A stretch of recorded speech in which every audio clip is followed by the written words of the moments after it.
There is someone in your mind right now. You did not invite them there this morning. They arrived on their own, in the shower, on the drive, in the quiet space, before you opened your eyes. And no matter how many times you have decided to stop, the thought comes back. This is not weakness. Nothing about this means something has gone wrong with you. This is one of the most carefully documented patterns in 2,500 years of Buddhist teaching. A mind that grips another person long after that person has moved on, suffering entirely from the grip itself. Tonight, that changes. 5 teachings from the oldest Buddhist texts ever written, each answer a single question. Why does the mind refuse to release its grip on another person? And what does the Dhamma offer in response? These teachings were given to people sitting exactly where you are right now. They worked then. They will work now. Wherever you are listening tonight, in a quiet room in Manila, on a late drive in London, lying in the dark in Sao Paulo or Jakarta, you are welcome here. Make yourself comfortable.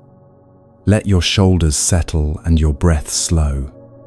You have nowhere to be for the next 3 hours, except exactly here, exactly now.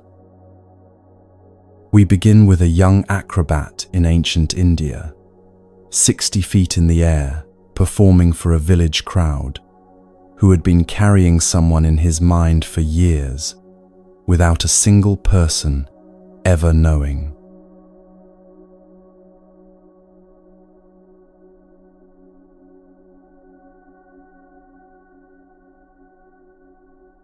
His name was Ugasina, and from the ground he looked like a man completely in control of his life.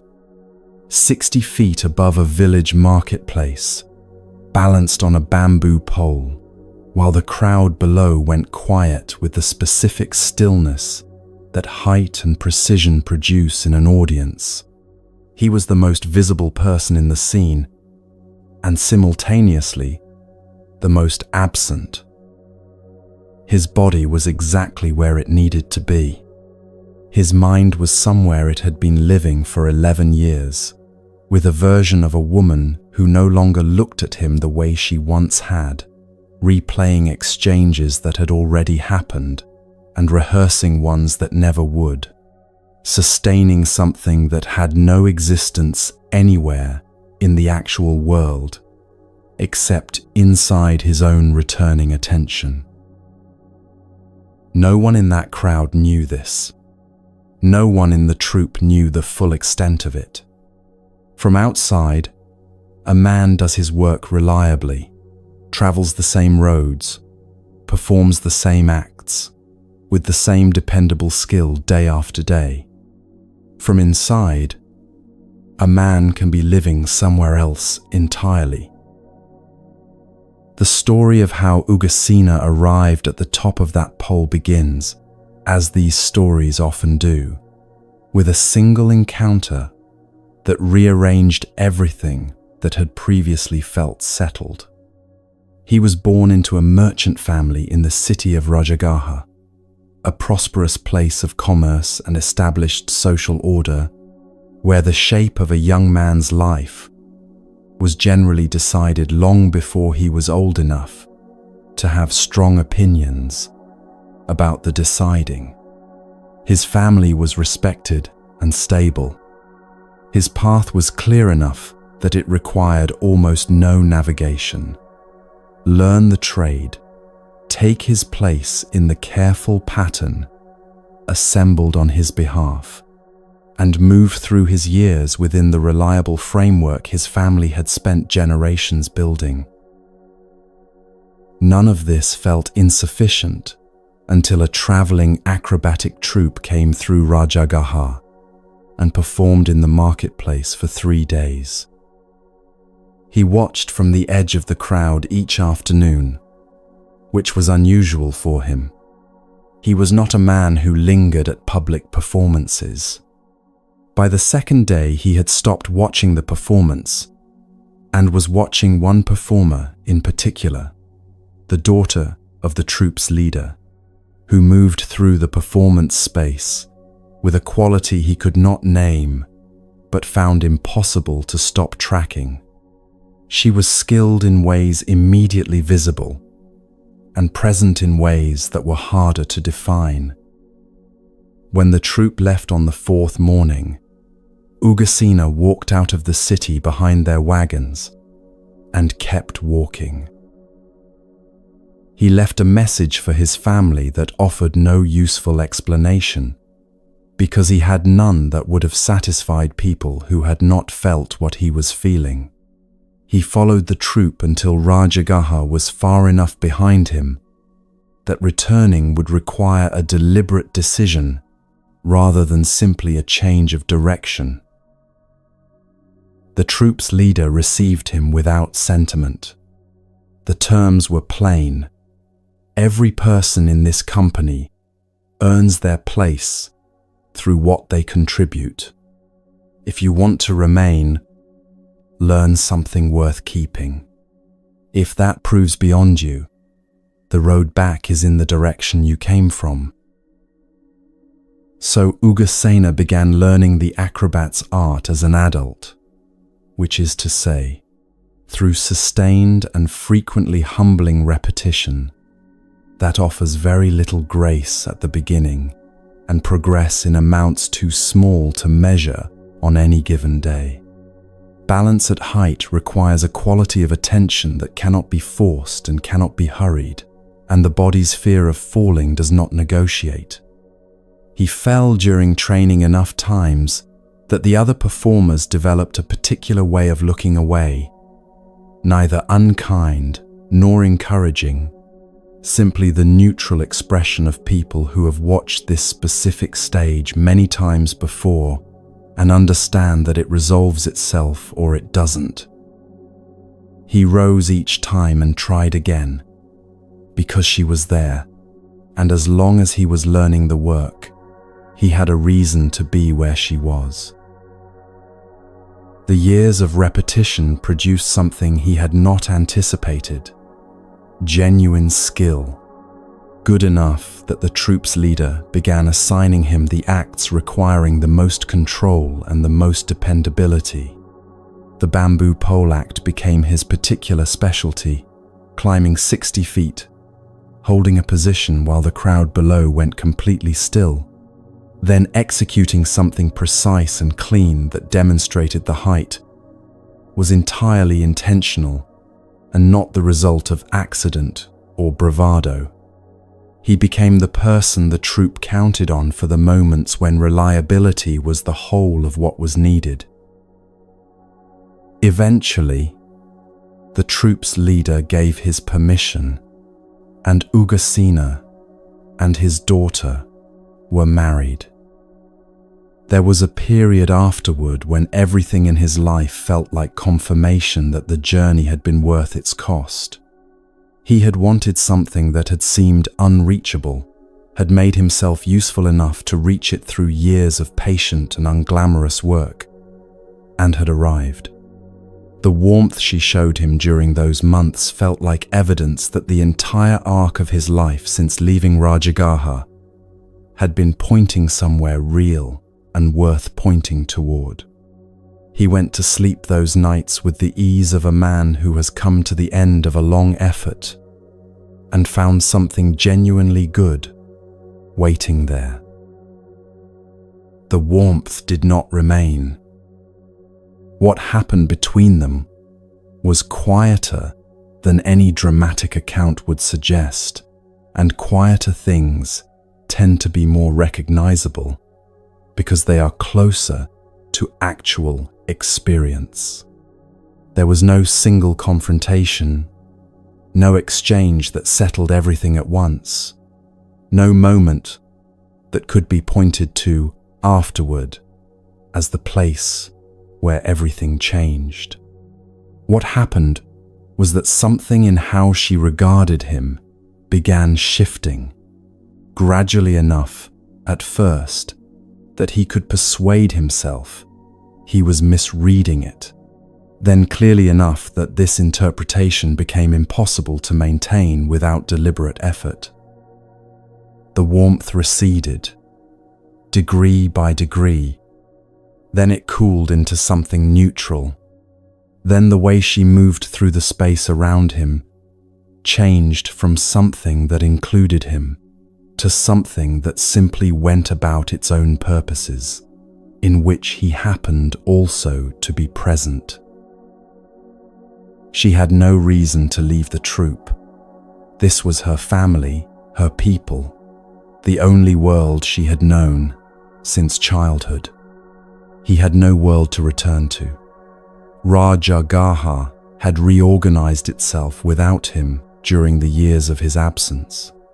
His family had arranged things accordingly, and the only skills he now possessed were the ones this troop had spent years teaching him in exchange for the work he gave them. They continued traveling together and performing together, sharing the daily rhythms of the same life, while something between them that had once been genuinely alive went quietly and permanently still. 11 years passed this way. From outside, Ugasina's life was unremarkable, in the way a working performer's life is unremarkable, competent, steady, causing no disruption to the troop's daily functioning. He was present at every meal, every performance, every dawn camp preparation, and every evening settle. The other members had no particular reason to look at him and suspect that anything notable was occurring beneath the surface of his reliable daily presence. What was occurring beneath that surface was a parallel life, invisible and constant, conducted entirely inside his own mind. He was carrying a version of her that he had built from the earliest months of the marriage and continued to maintain with extraordinary faithfulness through every performance, every shared meal, every quiet hour at the end of each traveling day when the troop fell into its separate silences. In that interior life, he replayed specific conversations with a fidelity that made them feel present, not the conversations as they had actually unfolded, but versions of them in which certain words were different, certain responses more tender, certain silences filled in ways that had not actually occurred. He rehearsed alternate paths from pivotal moments. What might have followed had he said one thing rather than another? Had he noticed something earlier? Had he acted with a clarity he had not possessed at the time? He maintained a version of her that still looked at him with the particular recognition she had briefly offered, and he returned to that version the way a man returns to a lamp in a dark room, not because the lamp is warm, but because it is the only light available. He was not always aware this was happening. Some of it occurred in the visible gaps of the day, the minutes before a performance began, the long hours on the road between villages when the troop traveled in its separate clusters and conversation was sparse. Much of it ran beneath the surface of everything else, a low and constant current of attention directed at the construction, while his hands did the ordinary work of his life, and his face presented nothing unusual to anyone watching. This is one of the things people rarely understand about the grip. It does not require your full attention to sustain itself. It runs on partial attention, on the fraction of awareness that goes unoccupied during the ordinary conduct of a day and it becomes so habitual that the returning feels less like a choice and more like weather, something that arrives without requiring permission. 20 feet away, the actual woman went about her actual life. She performed her routines with the same skill she had always possessed, spoke with her family members in the easy shorthand of people who have shared a small traveling world for many years, made practical decisions about the ongoing logistics of life on the road, and continued to change in the small, daily ways that all living people change. She was a real person, present and continuing. But Ugasena was not watching her. He was watching the version he had assembled, the one frozen at the precise moment the warmth left, held in that particular state for 11 years by the consistency of his returning attention, sustained not by anything she was doing, but entirely by what he continued to bring to it. That version never left, because that version had nowhere to go. It existed only within his own mind, had no capacity to evolve, or age, or surprise him with anything he had not already supplied it. The replayed conversation, the imagined exchange, the grief that arrived at the same interior places each morning to check whether anything had changed overnight, all of it was fuel he was providing himself, daily, in amounts he had stopped noticing, because the providing had become so constant and so automatic. On the day the Buddha arrived at the village where the troupe was performing, Ugasena was already at the top of the pole. The crowd had gathered in the marketplace below, as crowds do when a troupe arrives with its promise of something worth watching. He had climbed to his position 60 feet above them, as he had done hundreds of times before in hundreds of different villages, and he stood there, practiced and still, waiting for the signal to begin his routine. His body was exactly where it needed to be, controlled and ready. His mind was where it had been for 11 years. The Buddha arrived at the edge of the crowd and looked upward. The Upadana, one of the oldest collections of the Buddha's teachings, preserved across 25 centuries, records what followed without ceremony or setup, in the direct and spare language of a moment that required no elaboration to be complete. The Buddha looked at this man 60 feet above a dusty village marketplace and spoke to him as plainly as if they were sitting across from each other in a quiet room with nothing between them and no one else present. "Let go of what is in front," he said. "Let go of what is behind. Let go of what is in the middle. With a mind that has gone beyond clinging, you will not come again to birth and aging." 4 sentences. No introduction, no context established, no permission asked, no preamble to locate either speaker in the scene or prepare the ground for what was coming. Just the teaching, given plainly in the open air of a village marketplace to a man balanced on a pole who had been carrying an invisible interior life for 11 years, without a single person in his daily world ever knowing the full weight of it. Something broke open in Ugasena at those words. The Pali Canon records that he attained liberation in that encounter with the Buddha, before reaching for the full weight of what liberation means in Buddhist teaching, stay with the more immediate truth of what actually shifted in him as those 4 sentences arrived. What broke open was a recognition, sudden, complete, and carrying the particular quality of something that had been sitting in plain sight all along, but remained hidden until this precise moment about what he had actually been holding for 11 years. He had not been holding her.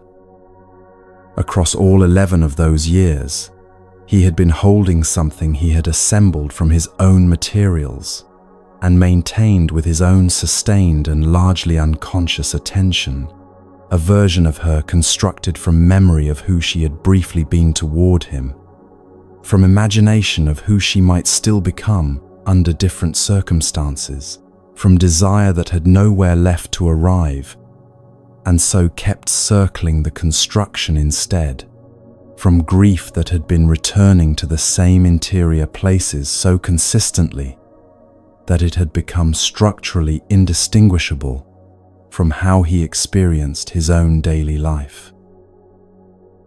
This construction had required nothing from the actual woman to keep running. It had never required anything from her.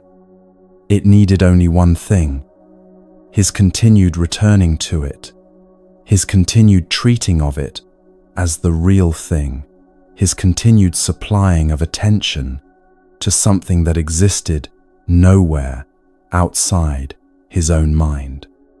He had been supplying that attention every day for 11 years, while she lived her actual life 20 feet away, completely independent of what he was maintaining. He descended the pole.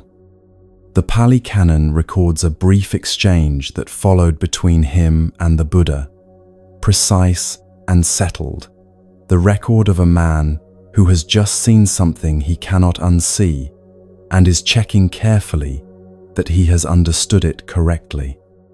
What the troupe noticed afterward was something quieter and harder to put a name to. The man who had spent 11 years performing 60 feet in the air while his interior life was entirely elsewhere had arrived, perhaps for the first time in those years, fully at the place where his feet were actually standing. This was perceptible to them without being nameable.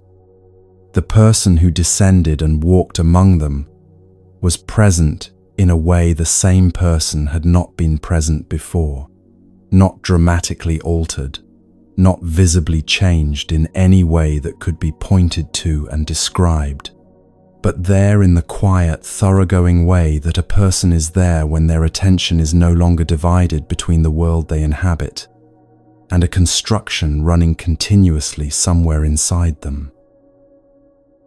Now, consider what the teaching reveals about the grip itself, what it is made of, and what keeps it running.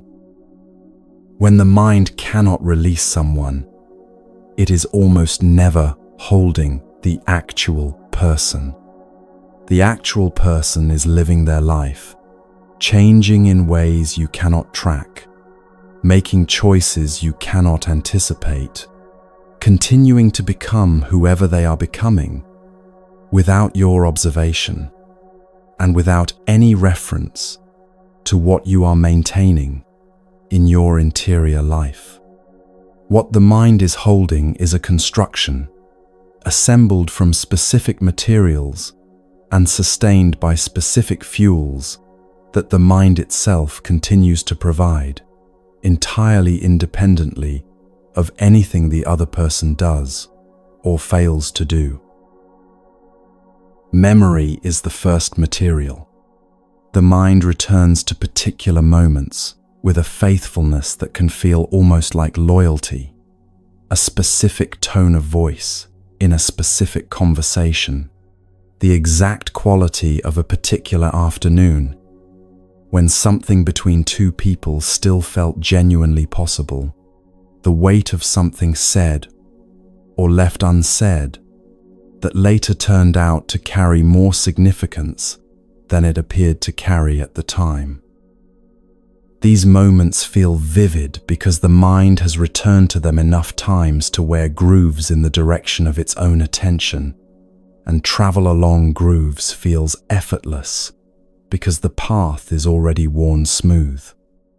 But memory reconstructs each time, shaped by what you now know, by what you now wish had been different, by the emotional coloring of the present moment from which you are currently remembering.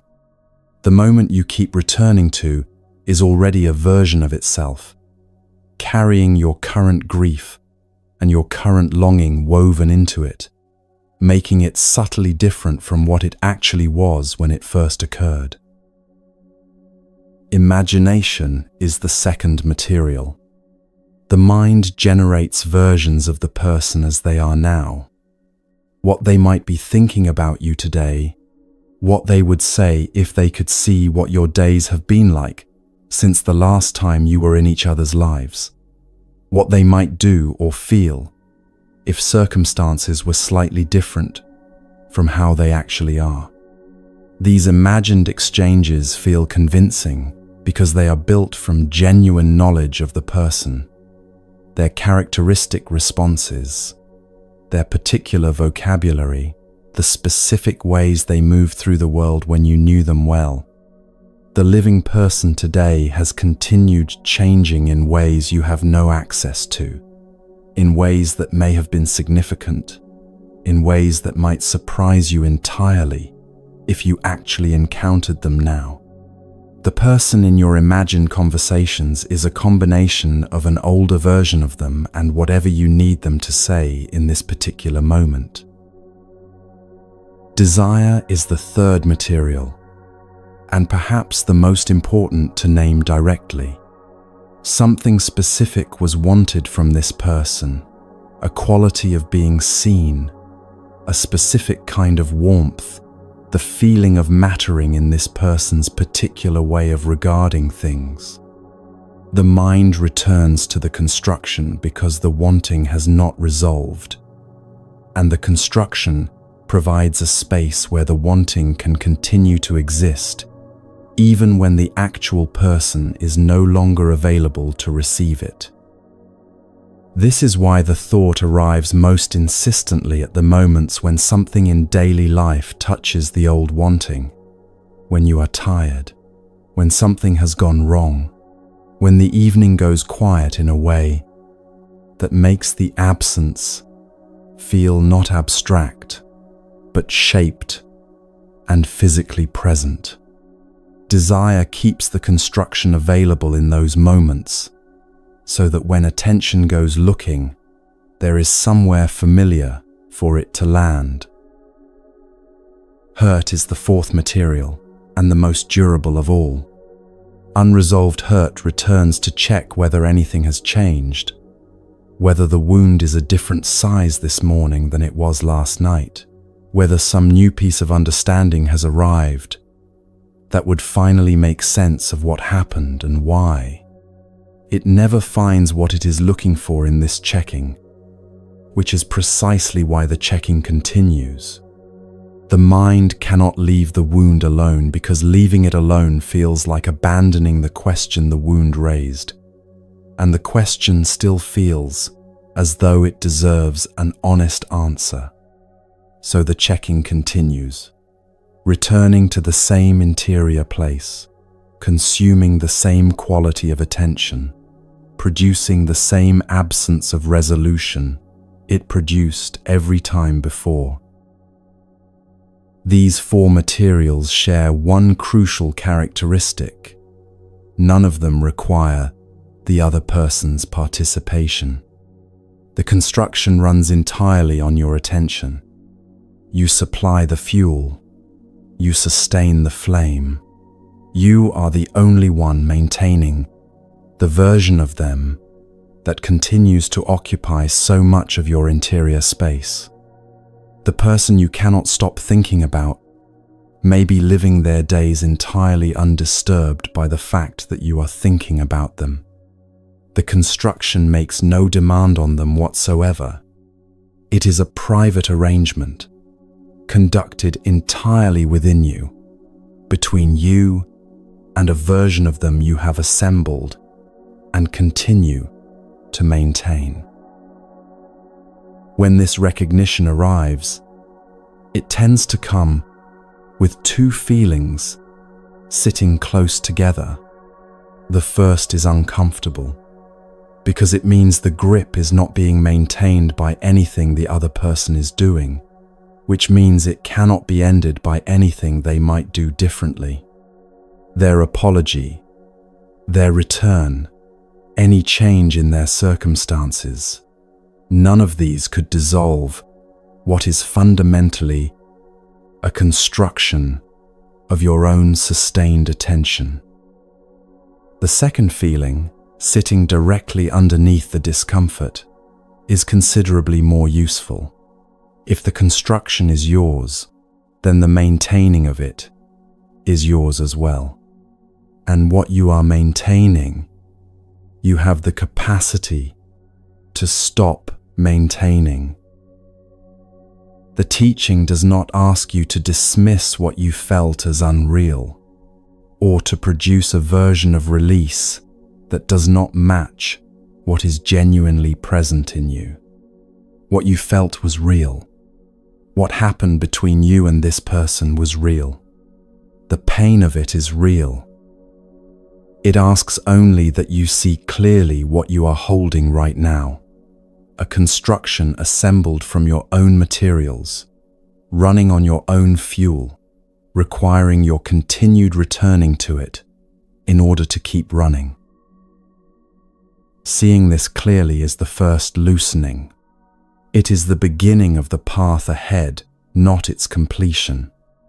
But it is the moment when descending from the pole becomes something the mind is willing to begin considering.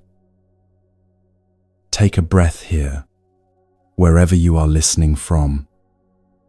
If there is someone in your mind right now, and perhaps there is, perhaps that is exactly why you are here tonight, see if you can stay with them for just a moment, not to replay anything or rehearse anything, but simply to notice what version of them your mind has been holding and maintaining.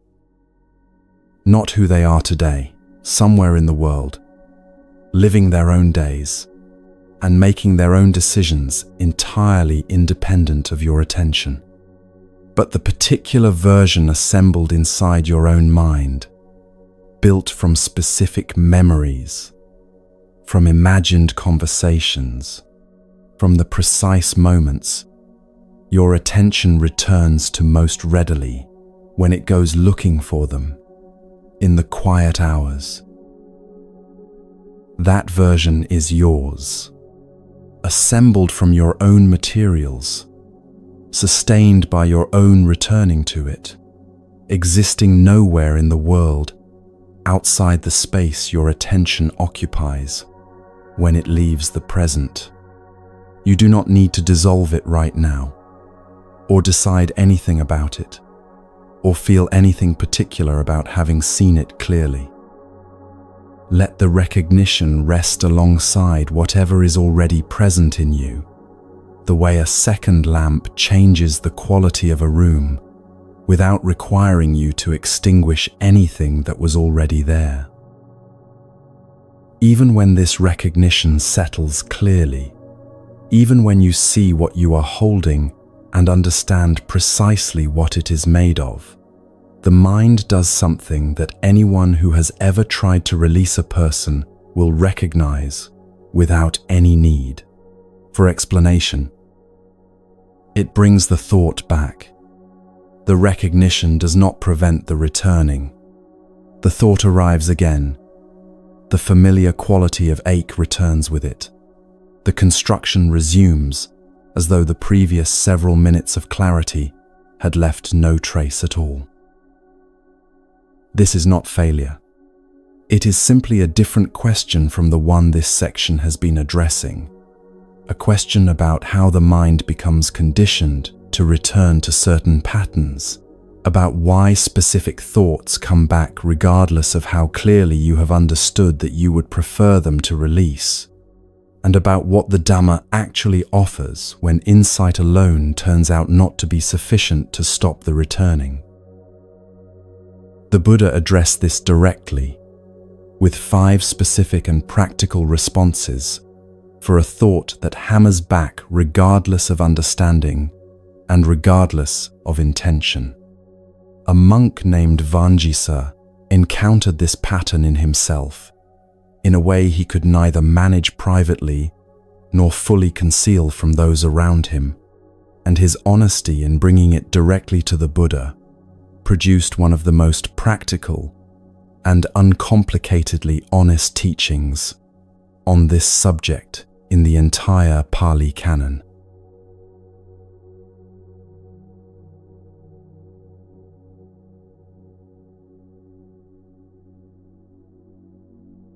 Vangisa was, by any external measure, exactly the kind of practitioner a monastic community most needs. He had joined the Buddha's order with genuine intention and brought with him an unusual gift, a facility with language, a capacity to find the precise and careful expression for subtle interior experiences that other monks found illuminating in the particular way that certain voices are illuminating, not because they introduce entirely new ideas, but because they articulate clearly what others have been feeling, without yet finding words adequate to what they have been feeling.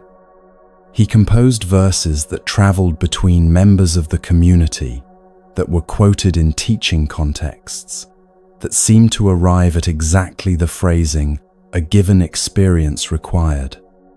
He was articulate, clearly committed to his chosen direction, and by all visible evidence, making the kind of steady and reliable progress that is quiet encouragement to everyone around it, simply by being present and continuing. What was not visible from outside was the thought that kept coming back. The Pali Canon records his struggle with a directness that is almost startling, given how openly it exposes the interior life of a monk with a visible reputation for quality. During the alms rounds that monks made each morning through nearby villages, walking through early light in silence, wooden bowls in hand, moving through streets that were only beginning their day, Vangisa would encounter women going about the first tasks of their mornings, women drawing water from village wells, women building morning fires and preparing the day's first meal, women walking familiar paths between their homes and the market, moving with the ease of people who have made this exact walk many hundreds of times and have long since stopped consciously navigating it. When Vangisa encountered these women, his mind immediately generated a response he had not requested and could not seem to prevent. Thoughts arose. Not simply arose and passed, as thoughts are understood to do when the mind has been sufficiently trained through consistent and sustained practice. They arose and returned, arose again, with the patient insistence of something that had concluded. It had a right to be there and was not particularly interested in his current views on whether it did. He understood exactly what was happening.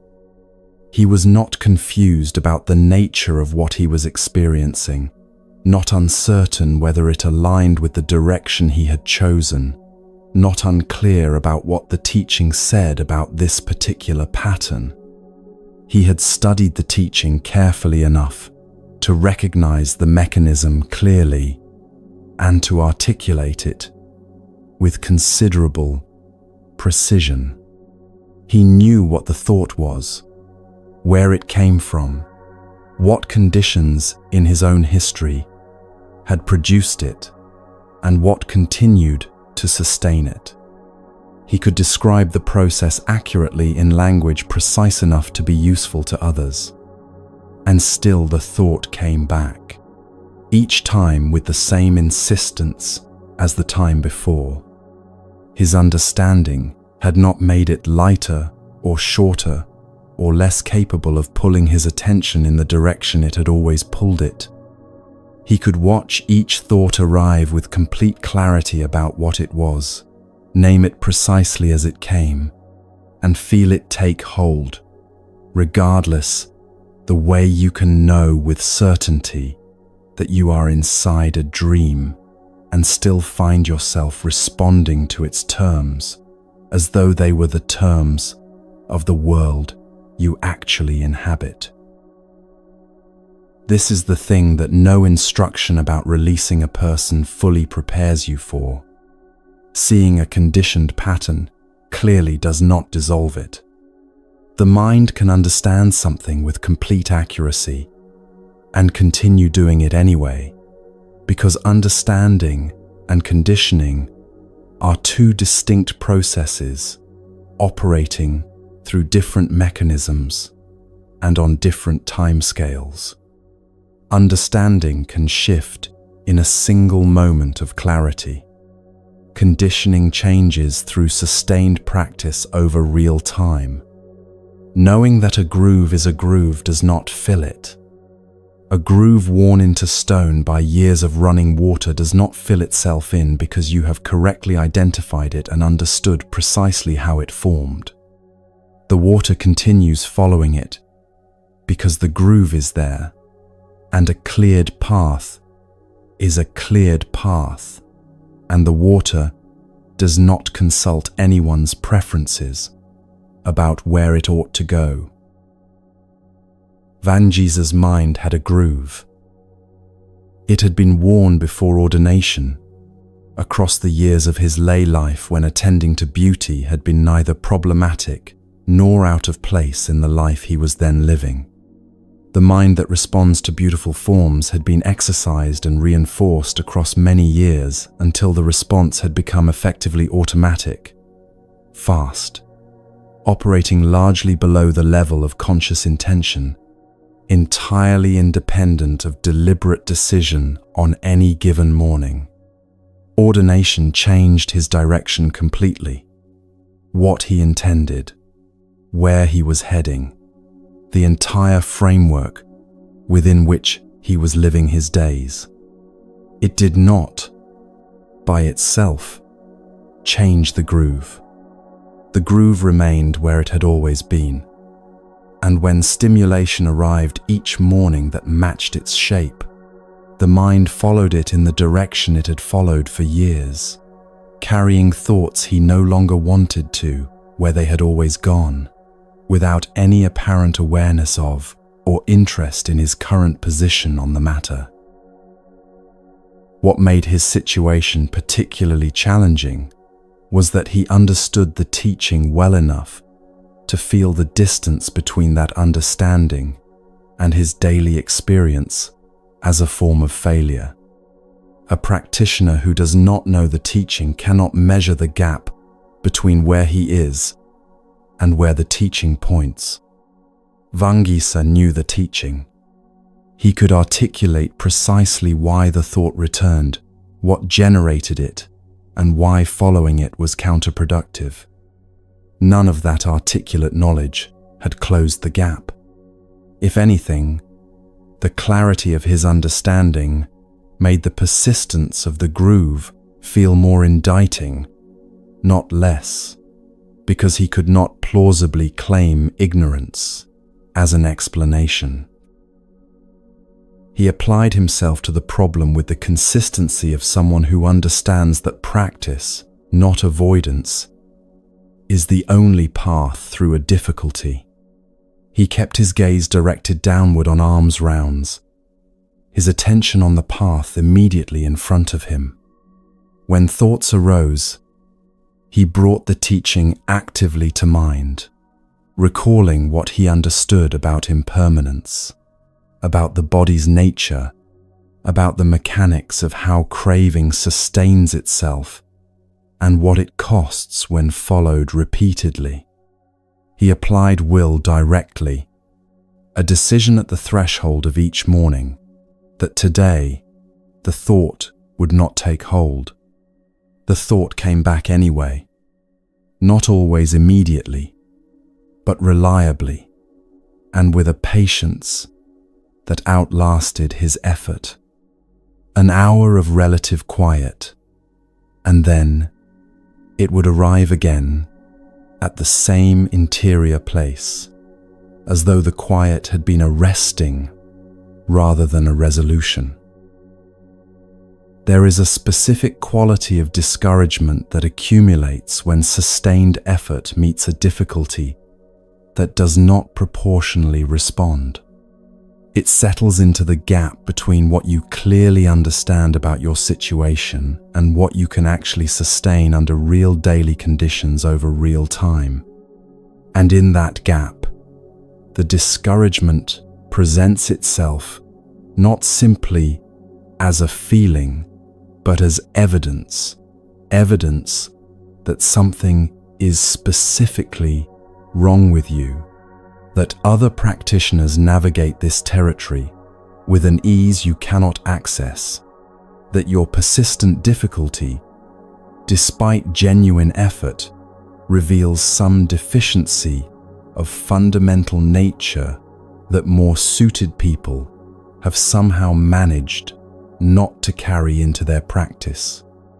This is a painful story to inhabit, made more painful by how convincing it can feel at the moments when you are most tired, and the thought has just returned for what seems like the 100th consecutive time without any detectable reduction in its force. Vangisa brought his difficulty to the senior monk, Ananda, first. He described his situation plainly. The returning thought, the effort applied to it over time, the persistent gap between his understanding and his capacity to hold that understanding steady under actual conditions. He did not minimize the situation or dress it in more flattering language than it warranted. His honesty in this is worth pausing over. He was a monk with a visible gift and a genuine reputation, moving through a community where evidence of spiritual progress carries weight, and he chose to describe his actual experience with full accuracy, rather than offering a version shaped to present more favorably. Ananda directed him to the Buddha. Vangisa went, carrying the same honest account rather than a tidier version, prepared for a more receptive reception. The Buddha's response is preserved in the Pali Canon, and what is most significant about it is not only the content of the 5 methods offered, but the quality of the offering itself. No surprise was registered at Vangisa's difficulty. No concern expressed that a monk of his evident gifts was still dealing with something so elementary. No suggestion that this was unusual or pointed to some deficiency requiring special examination. The Buddha received a plain account of a thought that returned despite both understanding and effort, and offered 5 graduated responses in the steady manner of someone who has seen this precise kind of difficulty before and knows exactly what it requires. Here is what the Buddha offered. The first response is redirection. When an unwanted thought arises, bring the attention deliberately to a different object, something genuinely wholesome, something the mind can rest on without generating further complication.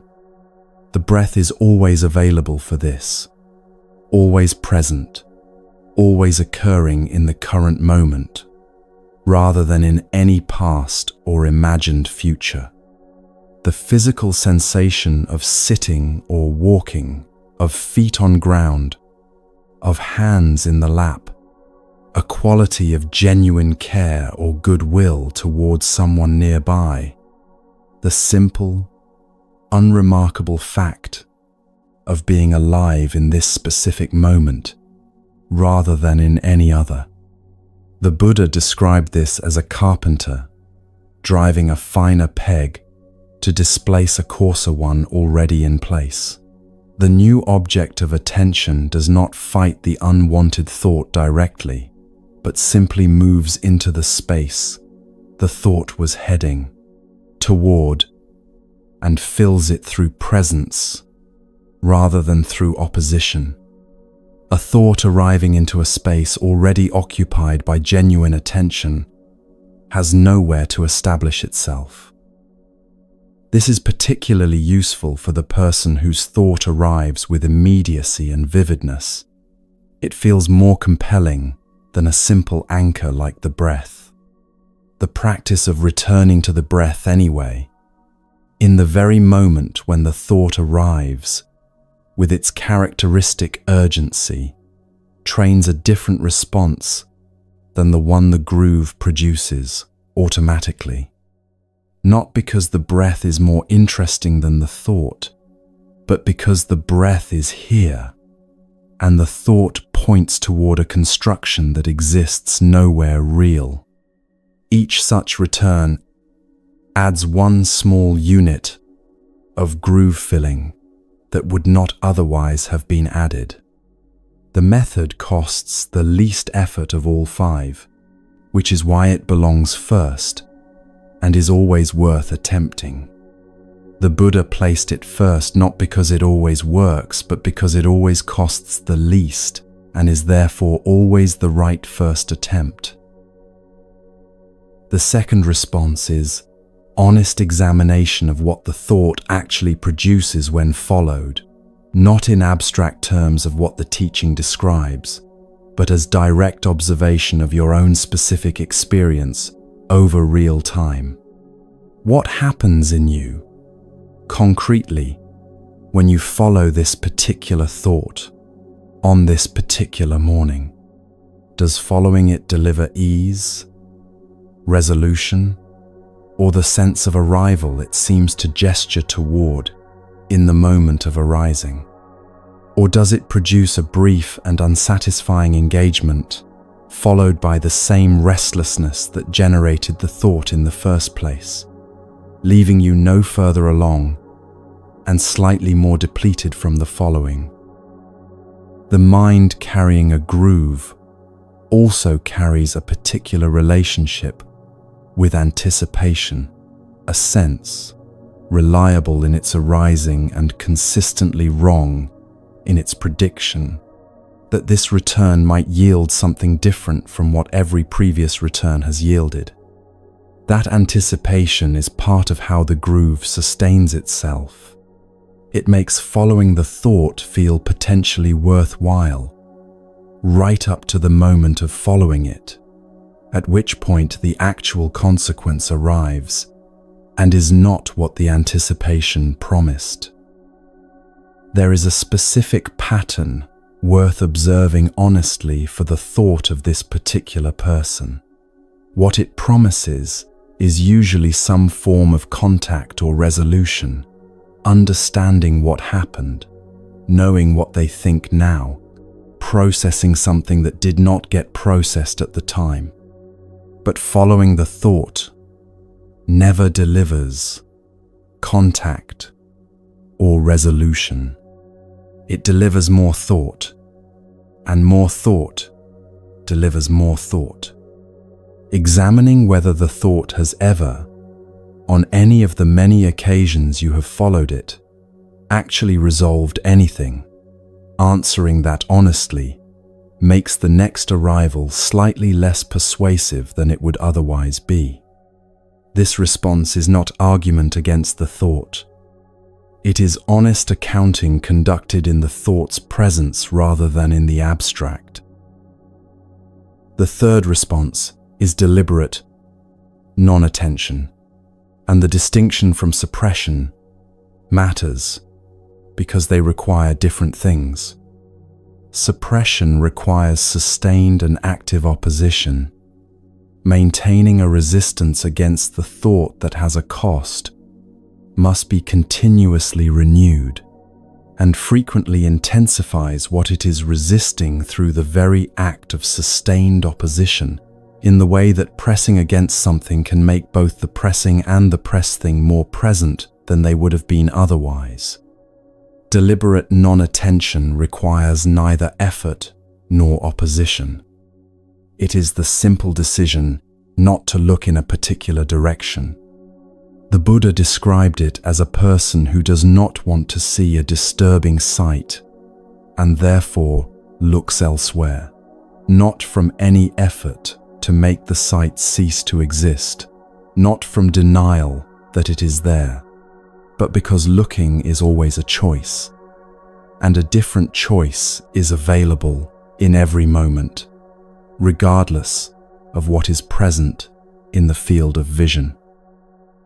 When the thought arises, you do not engage with its content, follow its thread, argue with its presence, or make any project of it in any direction whatsoever.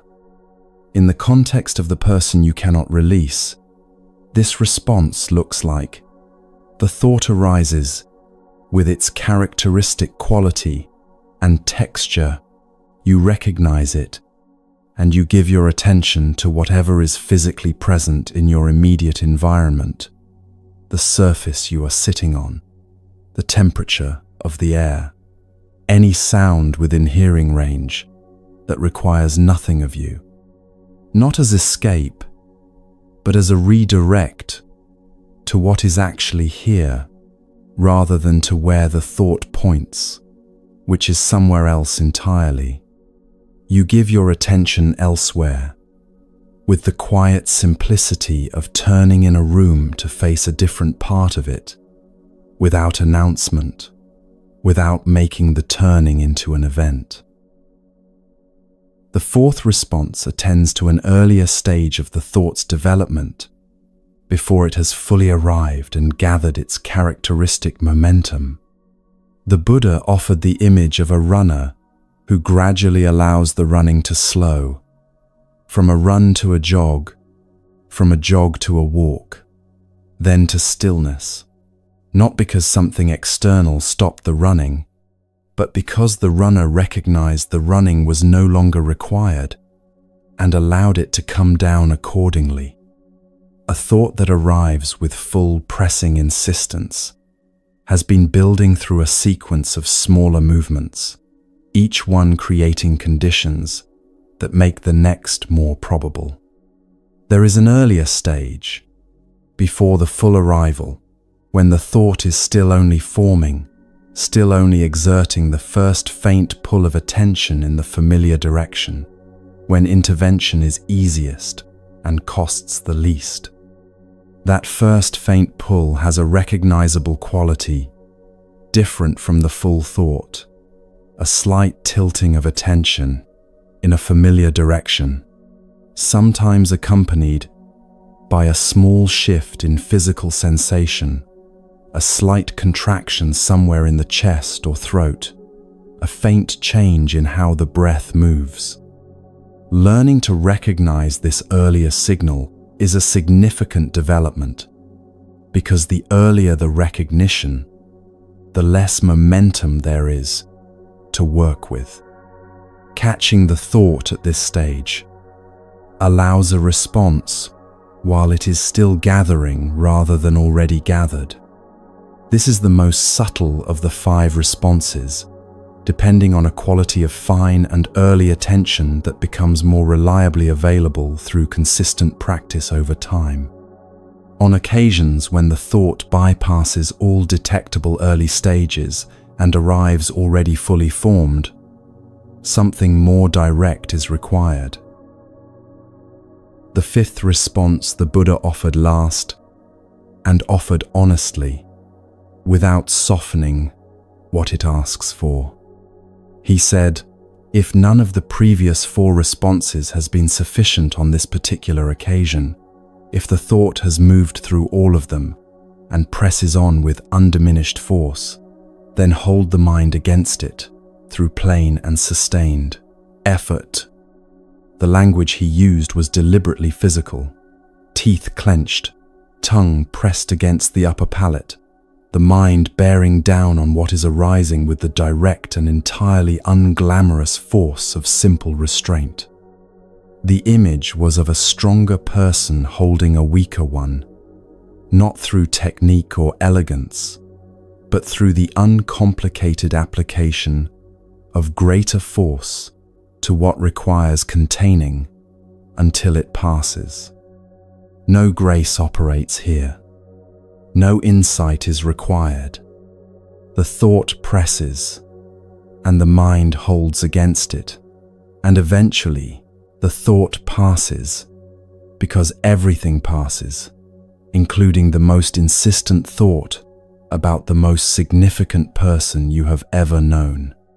For the person you cannot release, this fifth response is sometimes what an ordinary Tuesday morning requires, not because the thought is at its most intense on ordinary Tuesdays, but because the other four responses have been applied, and the thought has outlasted them on this particular morning, and the work is to hold steady until it passes. Doing this honestly is the practice, even when it looks nothing like what practice is supposed to look like when described in the language of insight and transformation. The unglamorous holding still counts. It still makes the groove fractionally shallower than it was before.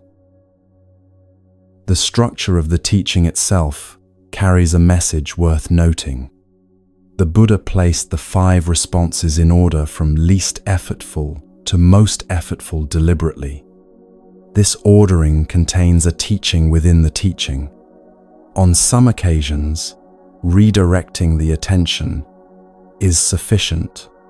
On other occasions, particularly early in the work of groove filling when the groove is still deep, the 5th response is exactly what the morning requires. The ordering prevents the practitioner from treating the 5th response as evidence of failure, as though, if the practice were going well, the first would always be sufficient. The morning needed what it needed, and you brought the appropriate tool. That is enough. The Buddha closed the teaching with a single image that holds all 5 responses in right relationship to each other. A skilled carpenter keeps many tools and reaches for whichever one the material in front of them, on this specific occasion, actually requires. A carpenter with only one tool is limited to the materials that tool can address. A carpenter with 5 can work with almost anything that arrives, adjusting the approach to the actual nature of the difficulty rather than applying a fixed response to every situation, regardless of fit. These 5 responses are 5 tools. The appropriate tool on any given occasion is the one that fits what is actually present in you right now with this specific arrival. Van Gieser left that conversation with 5 tools he had not possessed when he arrived. The Pali Canon preserves not a record of immediate and complete resolution, but a continuing body of honest and precise work, verses that have survived 25 centuries, because the experiences they describe remain recognizable, without modification to anyone sitting quietly with a thought that refuses to follow instructions about where it should go and when it has been here long enough.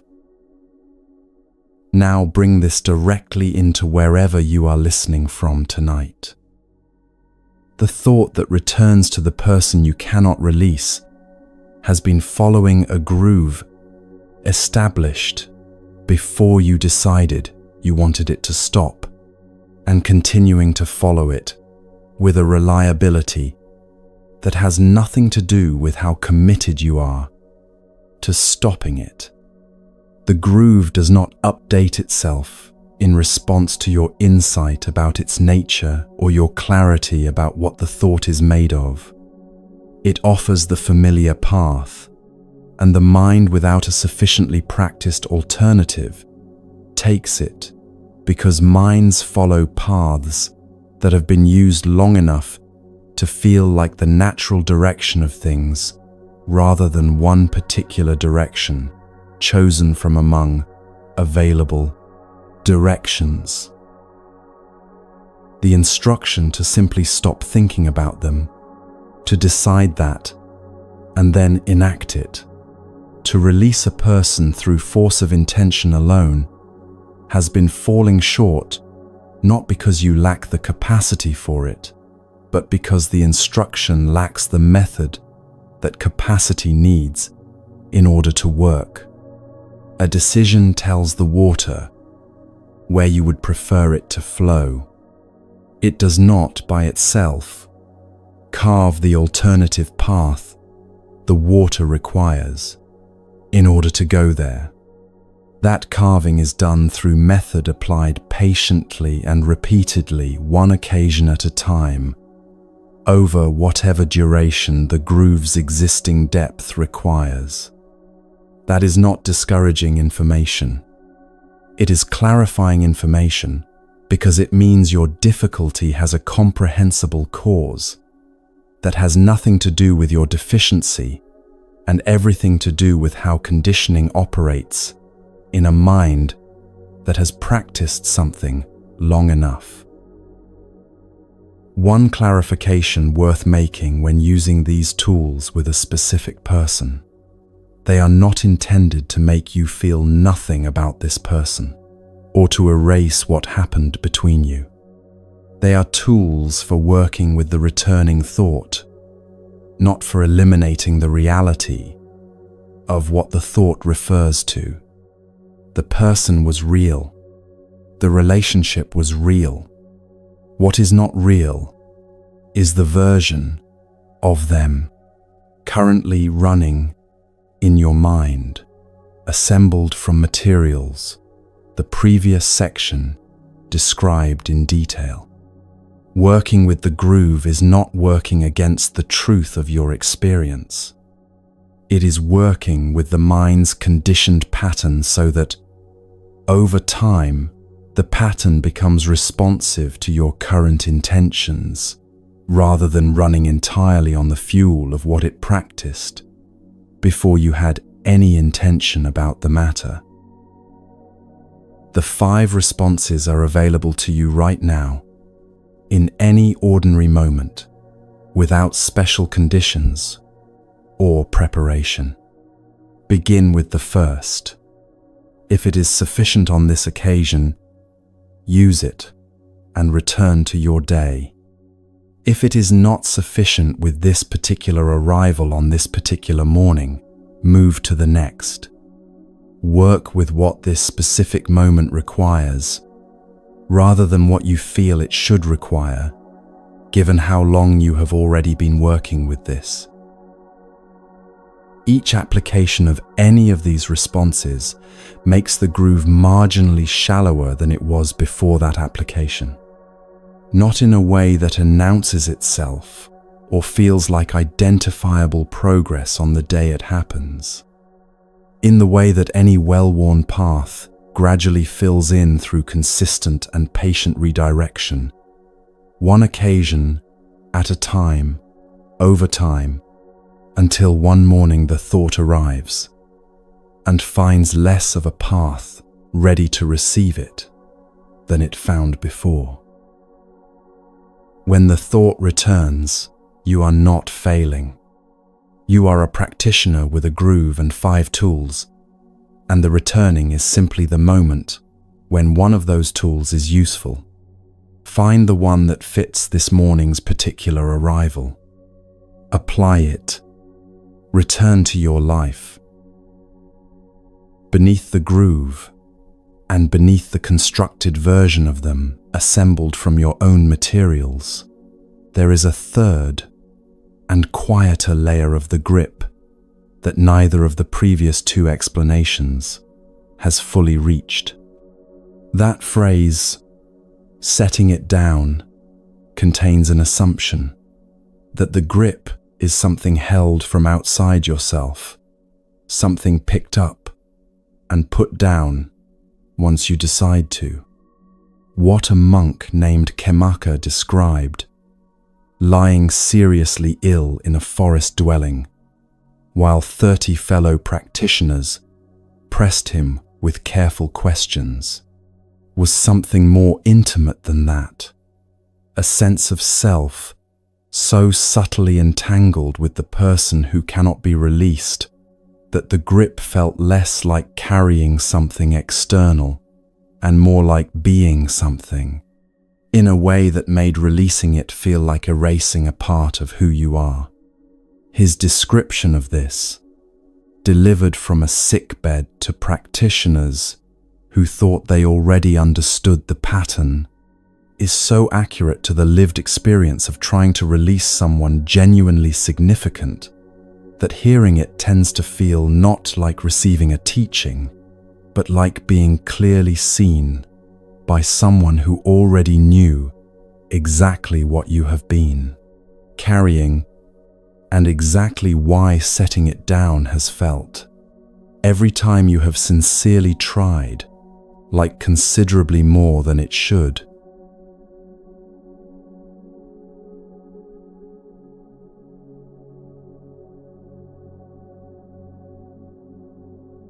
The Pali Canon records an exchange between a seriously ill monk and 30 of his fellow practitioners that has very little visible drama on its surface and an enormous amount of precision in its substance. The ill monk was named Khemaka, and he was living in a forest dwelling during what the texts describe without embellishment as a significant illness, not a minor seasonal ailment that inconveniences without genuinely limiting, but something serious enough that walking any real distance was beyond what his body could manage on the days when the exchange the 30 monks needed to have with him was taking place. The 30 practitioners were gathered somewhere else in the same forest complex, near enough that messages could be carried between the two locations without great difficulty, but far enough that actual visits in either direction required a deliberate effort that Khemaka's condition made genuinely costly. The exchange mattered enough to conduct by messenger anyway. The 30 monks sent a practitioner named Darsaka to carry their questions to Khemaka's dwelling and his responses back to where they waited. In the careful relay that communities use, when direct exchange is complicated by circumstance, but the inquiry is too important to set aside until circumstance improves. Darsaka was patient and thorough, making the trip between the two groups as many times as the exchange required, arriving at Khemaka's sickbed with questions from the 30 and returning to where they waited with whatever Khemaka had said in response. This went on for most of a morning, question followed by answer, followed by further question, each exchange moving the inquiry deeper into territory that required more precision than the previous exchange had provided. The questions the 30 monks were pressing were specific, and they addressed the most interior dimension of Khemaka's practice. Had he fully and directly seen through what the teaching describes as the 5 aggregates: form, feeling, perception, mental formations, and consciousness, the 5 categories through which the mind assembles its sense of who it is and what belongs to it, and what experience means in terms of a self at the center of it. Did he identify any of these 5 as self? Did he experience any of them as the essential kemaka, the permanent and independent entity that the mind habitually treats as the foundational reality beneath everything else it experiences? His answer came back through Darsaka. No, to each. He did not identify form as self, feeling as self, perception, mental formations, or consciousness as self. He had examined each of the 5 with sustained attention and genuine directness, and found no permanent, independent entity residing in any of them that could be honestly named as the essential self that the mind so confidently assumes must be there somewhere. This was not a position he had adopted as a matter of intellectual agreement with the teaching's propositions. He had looked directly with the kind of first-person observation that the teaching consistently distinguishes from merely holding a correct view, and found nothing there that deserved the name. The 30 monks processed this answer and sent another question back through Darsaka. If Kemaka had genuinely and directly seen through each of the 5 aggregates, if his seeing was real rather than conceptual, then surely his practice had arrived at its completion. Surely there was no remaining sense of I am, no residual experience of selfhood, still present and still functioning, no further dimension of the grip still operating somewhere in his experience. Surely what remained was only clarity, fully established, and no longer subject to the subtle distortions of a self-sense that had been seen through completely. The answer that came back was also no, and this is the moment when the teaching crosses from an account of advanced monastic practice into a description of something you have been living inside and trying to articulate about your own experience without quite having found the right language for what you have been trying to describe. Kemaka could not say that the subtle background sense of I am had fully cleared.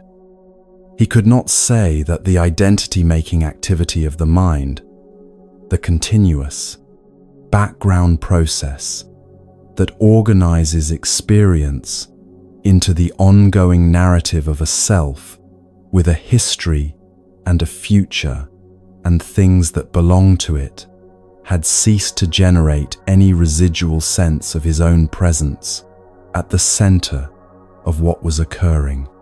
Moment by moment, something remained. This was not confusion on his part, not wishful thinking in the opposite direction, not spiritual modesty about a completion he was too cautious to claim. Something genuinely remained, functioning below the level of any specific belief about the aggregates, more ambient than any particular thought, present in the overall texture of how experience organized itself, rather than in any identifiable and addressable feature of that experience. He was clear about this, and clear that he could not in honesty say otherwise. The 30 monks kept pressing Darsaka to carry their questions. If the remaining sense of I am was not located in the form, not in the feeling, not in the perception, not in the mental formations, not in the consciousness, then what precisely was its nature and where exactly did it live? Could Khemaka describe it in terms specific enough that they could understand what he was pointing toward? Could he give it enough definition that they could see what he was seeing, rather than simply knowing that he was pointing at something real that remained beyond the reach of their current understanding? The questions grew more specific with each exchange, pressing from different angles toward the same unclear center, the way a person circles something in low light, trying to get a direct look at it, rather than only its shadow. Here, Khemaka stopped sending messages and made the journey himself. The Pali Canon notes this transition without editorial comment, and the lack of comment is itself worth holding for a moment, because the decision it records is not small. He was seriously ill. The journey cost him something real.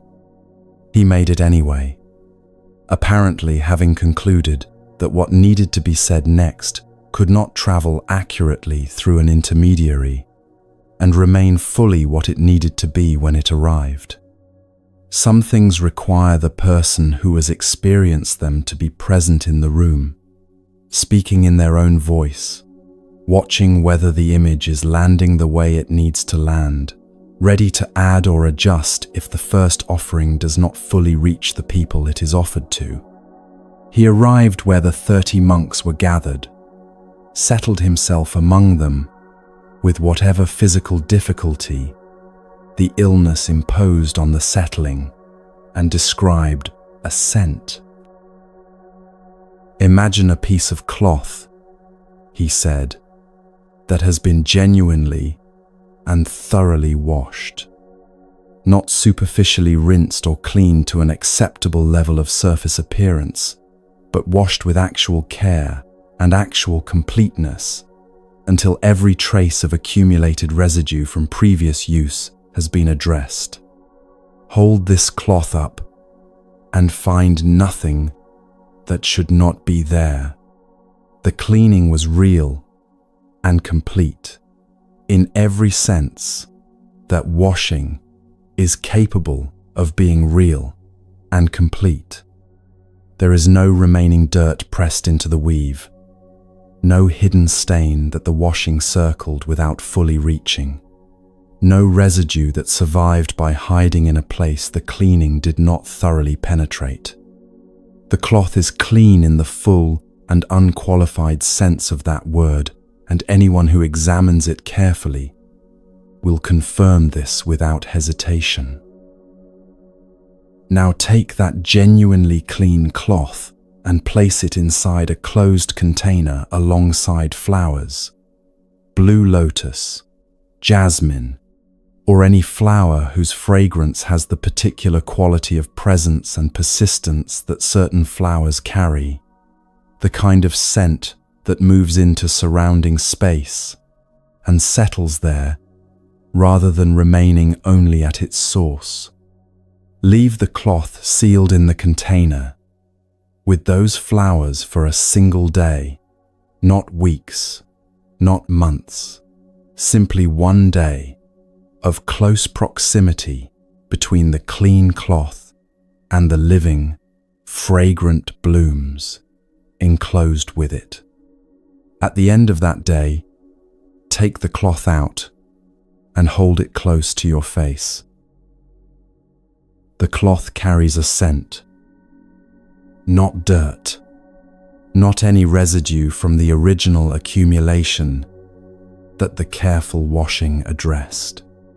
A scent, something taken into the fabric through proximity, through the sustained and enclosed contact between a clean surface and something fragrant that has settled into the weave in a way that the washing, however thorough and genuinely complete on its own terms, did not and could not have addressed because the scent was not present in the cloth when the washing happened. The scent arrived after the washing, through a different mechanism entirely, and it remains now that the flowers have been removed, not because the cloth is defective, not because the washing was insufficient for what washing was asked to do, but simply because proximity to something fragrant leaves its trace in fabric through a process that is categorically different from the one that cleaning addresses.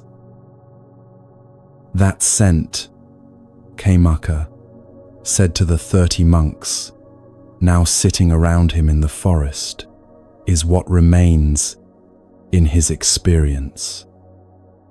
He had examined the 5 aggregates and found no self residing within any of them, and that examination had been genuine and the finding real. And still there was a faint but undeniable scent, a residual orientation toward experience that continued organizing moments in terms of a self at their center, that continued generating the subtle background sense of, I am even in the absence of any specific belief about a self that could be examined and corrected, not as a thought he was having or a position he was taking, not as a view he held about himself or a doctrine he was clinging to against better understanding, as a quality of the fabric itself, taken on through sustained proximity and still present in the weave now that the proximity had ended, requiring something categorically different from further examination of the aggregates to address, because it does not live in any place that examination reaches.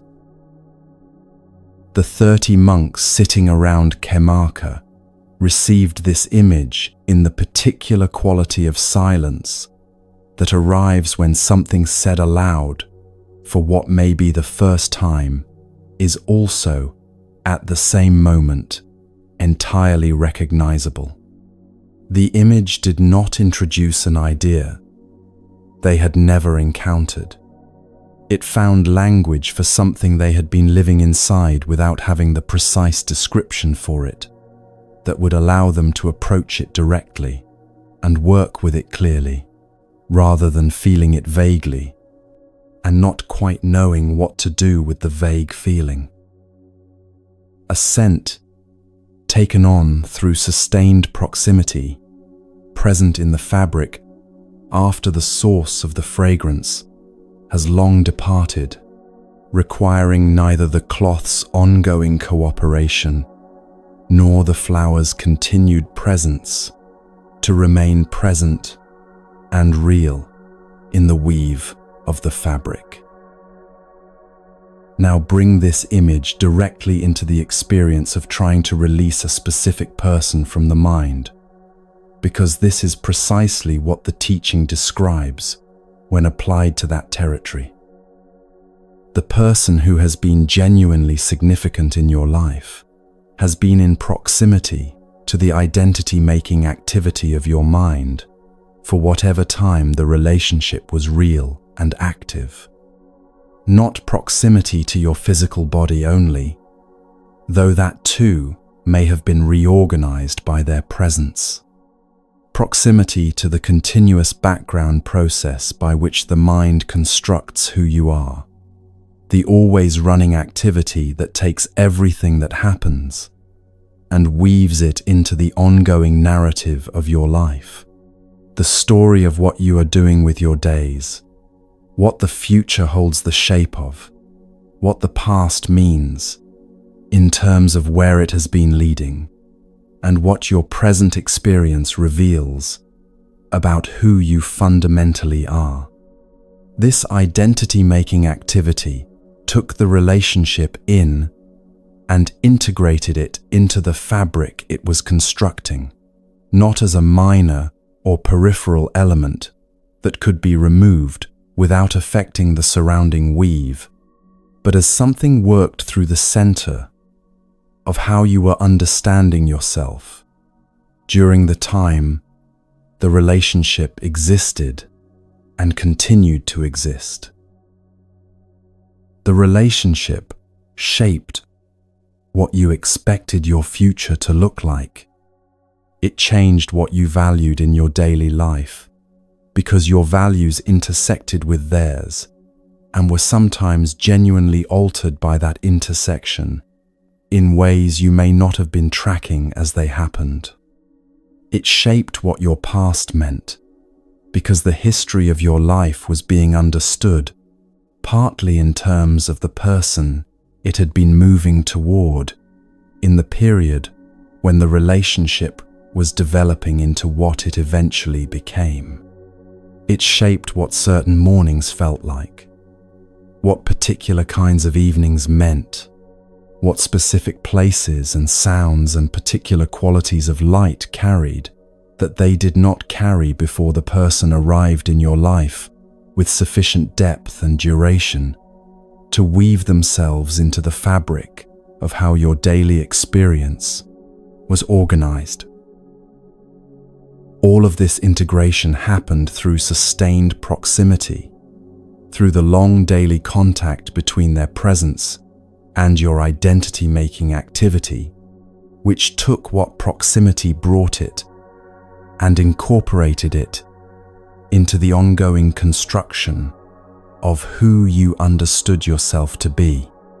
The cloth was clean before they arrived. The contact placed a fragrance in it. The fragrance remains now that the contact has ended, not because you are choosing to maintain it, and not because you lack the will to release it, but because proximity to something genuinely significant always leaves its scent in the fabric of identity through a process that is deeper than will and older than understanding.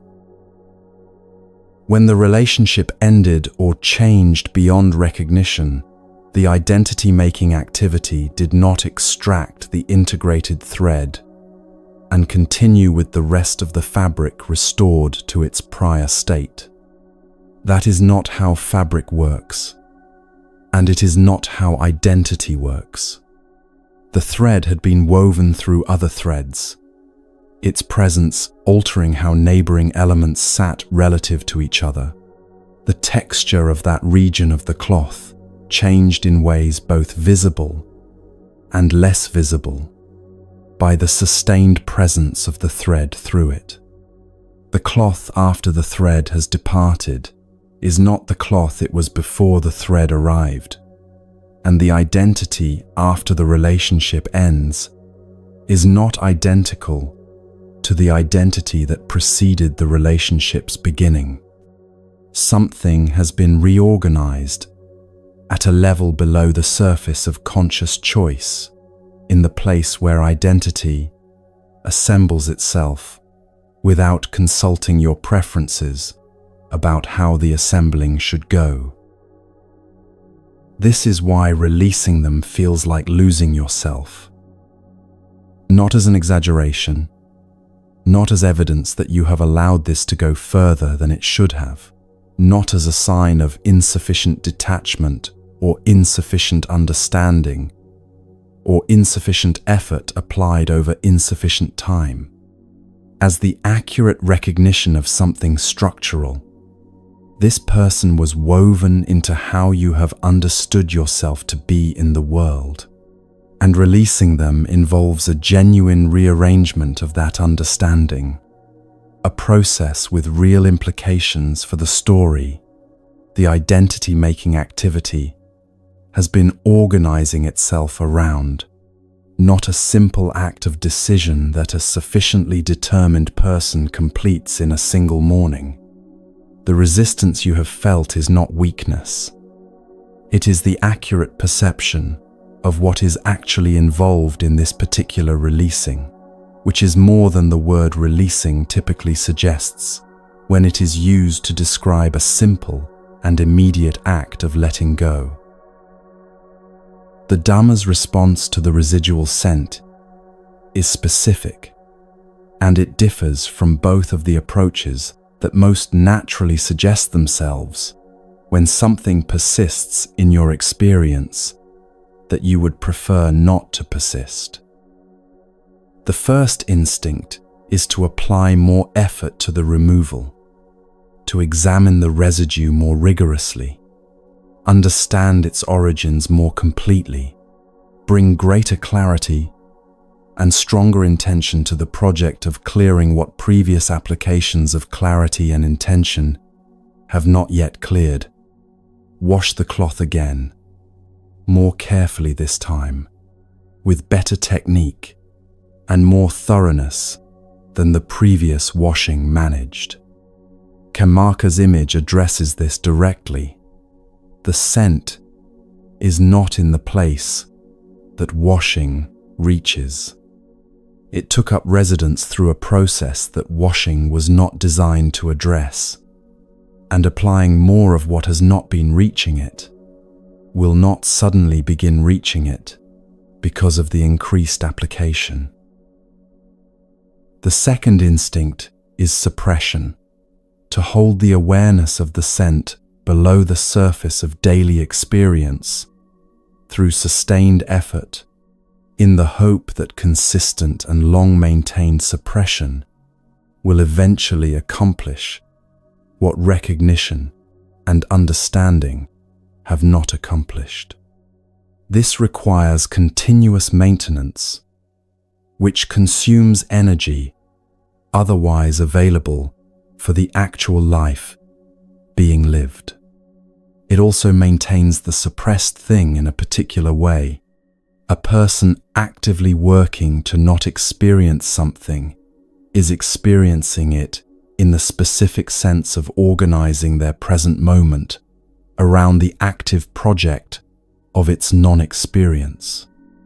Suppression keeps the scent central, rather than creating the conditions in which the scent can move naturally toward whatever clearing it is already, at its own pace, moving toward.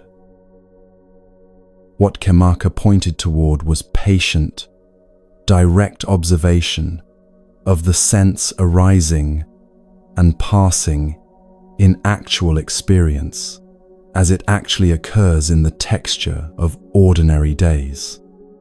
Not analysis of its origins or argument with its legitimacy or project making of any kind around its presence or absence. Simply watching it appear. This particular ambient quality in experience, this sense of the person woven into how you have been understanding yourself, and watching it dissolve again with the unhurried attention of someone who has concluded that honest presence is what this situation requires, rather than management or intervention or the forced acceleration of a natural process that will proceed at its own pace, regardless of the forcing. The passing is as important to witness as the arising. On each individual occasion, without exception, the sense that arises will also pass, not permanently after a single observation, not in a way that forecloses any future arising, but on this specific occasion, in this specific moment of experience, the presence is followed by an absence, the scent by a clearing, the sense of this person woven through the fabric of your identity by a moment in which that specific sense is simply not what is currently present in experience. Observing this directly and repeatedly gives the mind something real to stand on. The arising did not last forever on this occasion. Things that arise pass, including the subtlest and most durable residue of the most significant person who has ever been woven into the fabric of how you have understood who you are. The cloth does not need to be rewashed. It needs open air, time, and the quality of patient and non-forcing presence that allows the scent to move at its own pace toward the clearing that is already, in its own way and on its own timeline, quietly underway beneath the surface of each day in which you are living your actual life, rather than being consumed by the project of managing what remains from the one that ended. Each occasion of patient observation, each time the sense arises, and you watch it, rather than following it or suppressing it, contributes to the natural clearing in the way that each hour of open air contributes to the gradual fading of a scent from fabric, not through any dramatic intervention, not through visible progress on any single occasion, but cumulatively and reliably over the time that the depth of the integration genuinely requires. In practical terms, this looks quieter than almost anything else suggested so far in this journey. When the sense of them arises, not the constructed version, not the grooves returning thought, but this more ambient quality of their presence in how you have been understanding yourself. The practice is to let yourself notice it without immediately doing anything about it, not following it into its full emotional range, not pressing it back below the surface, not analyzing whether it is reasonable for it still to be here at this point, or debating its legitimacy in terms of how long has passed, or how thoroughly you have already worked with everything else this person has left in your interior life. Simply, this is here right now, arising in experience, carrying what it carries about this person and about who you have been in relation to them. And then watching what it does, noticing whether it intensifies or softens over the course of the next few minutes, whether it expands into related territory or begins to thin at its edges, the way fog thins when morning light moves steadily into it from a direction it cannot avoid for long, not helping it toward any of these directions and not impeding any of them. Simply present to it with the patient attention of someone who has chosen to trust the natural process rather than force a pace the process cannot be forced into without cost. This quality of direct witnessing is itself something the reorganizing identity rarely receives from us.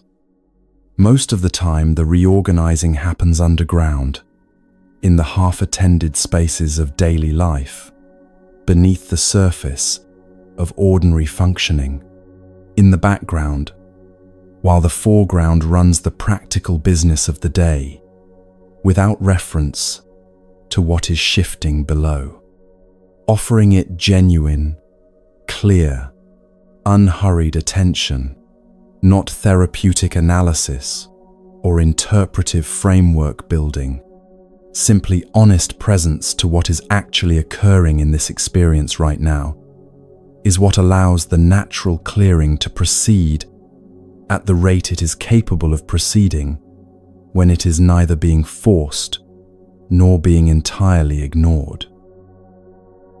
Khemaka eventually attained what he described to the 30 monks sitting around him in the forest that day.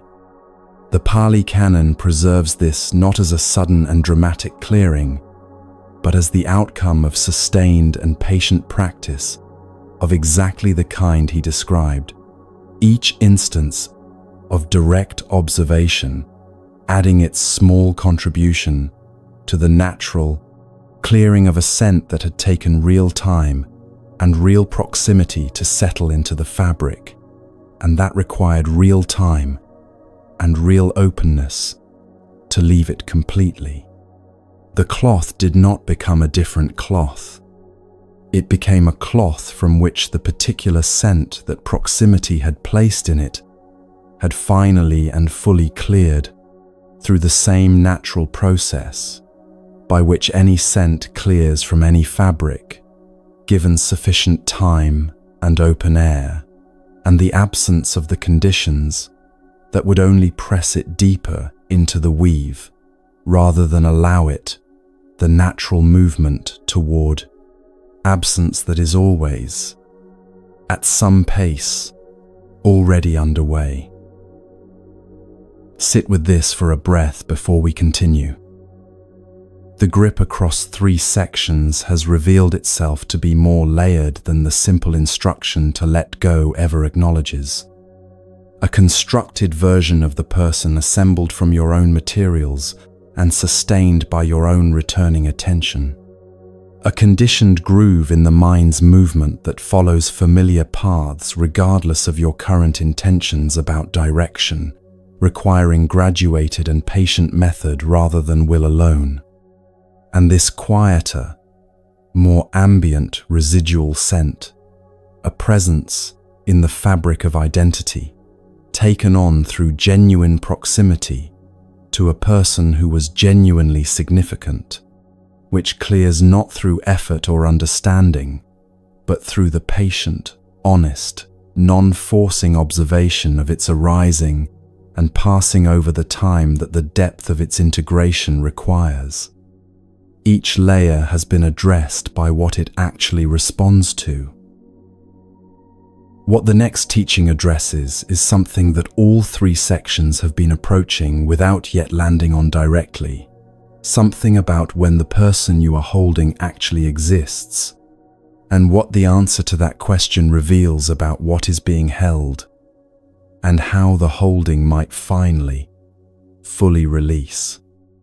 A monk who had been carrying a single difficult exchange in his mind for months discovered this in an encounter with the Buddha that produced one of the quietest and most precise teachings in the entire canon, not about who the person was, but about when they existed and what becomes available to experience once that question has been answered clearly and lived rather than merely understood.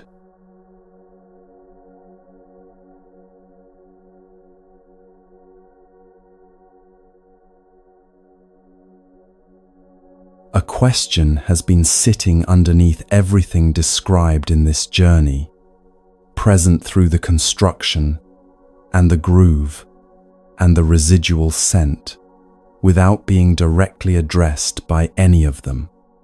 It has its own particular quality, patient, foundational, waiting for enough of the other layers to be genuinely encountered before it can arrive in the specific and direct form it actually has. It does not announce itself urgently.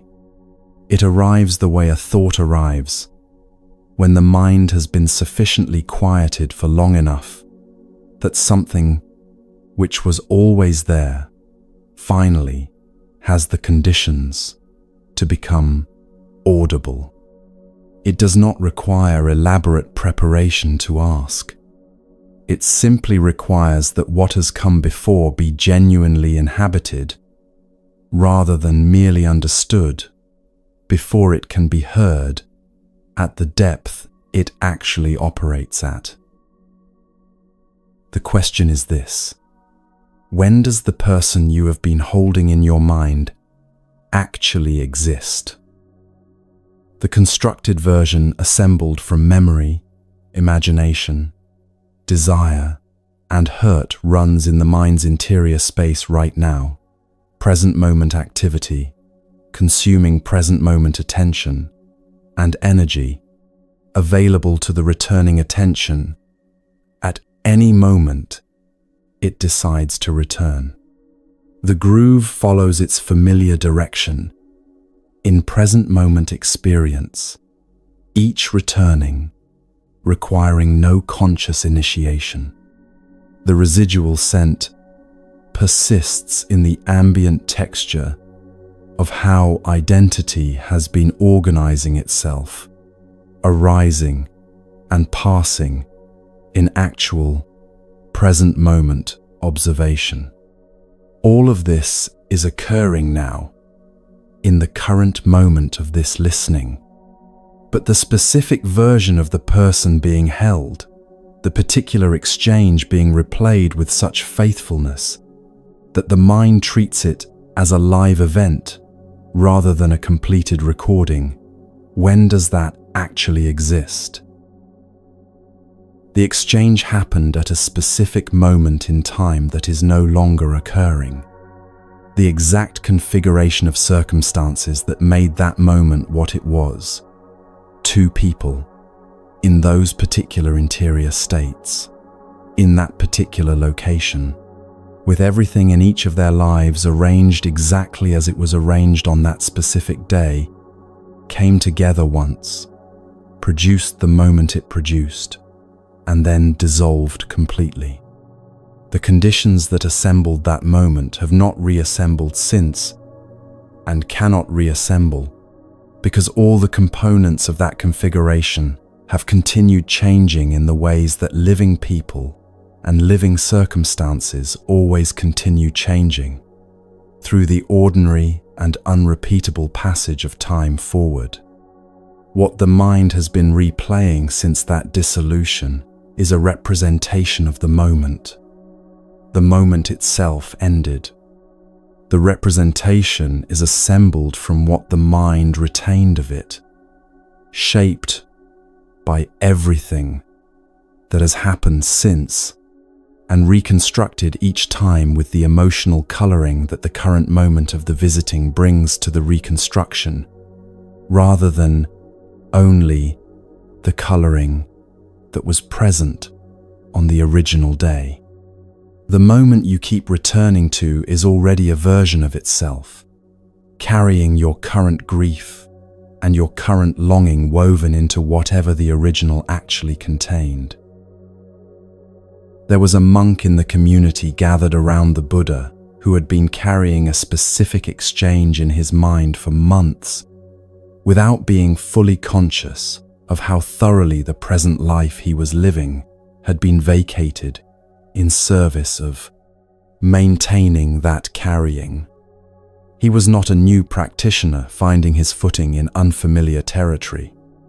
He had been working with the teaching long enough that the difficulty had a settled, habitual quality to it, less a deliberate act of remembering than a gravitational pull, a direction the attention followed with an automaticity that required no conscious initiation and persisted regardless of whatever else was present in his field of experience on any given morning.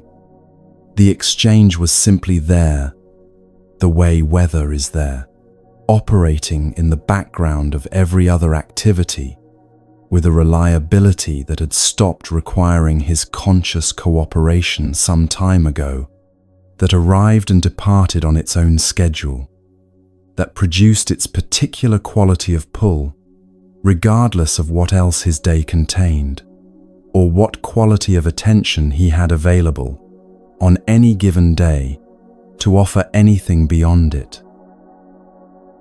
The exchange itself had not been externally dramatic. What occurred between him and another person on a particular day was, from any outside perspective, unremarkable, a conversation that had not gone the way he had hoped, a response from someone whose regard mattered to him that landed with an impact out of proportion to any observable feature of the situation. The moment passed as moments pass, and was followed by the ordinary continuation of the day's remaining events, without any visible indication that something had lodged in him with sufficient durability to still be running months. Later, from outside, nothing particular had happened.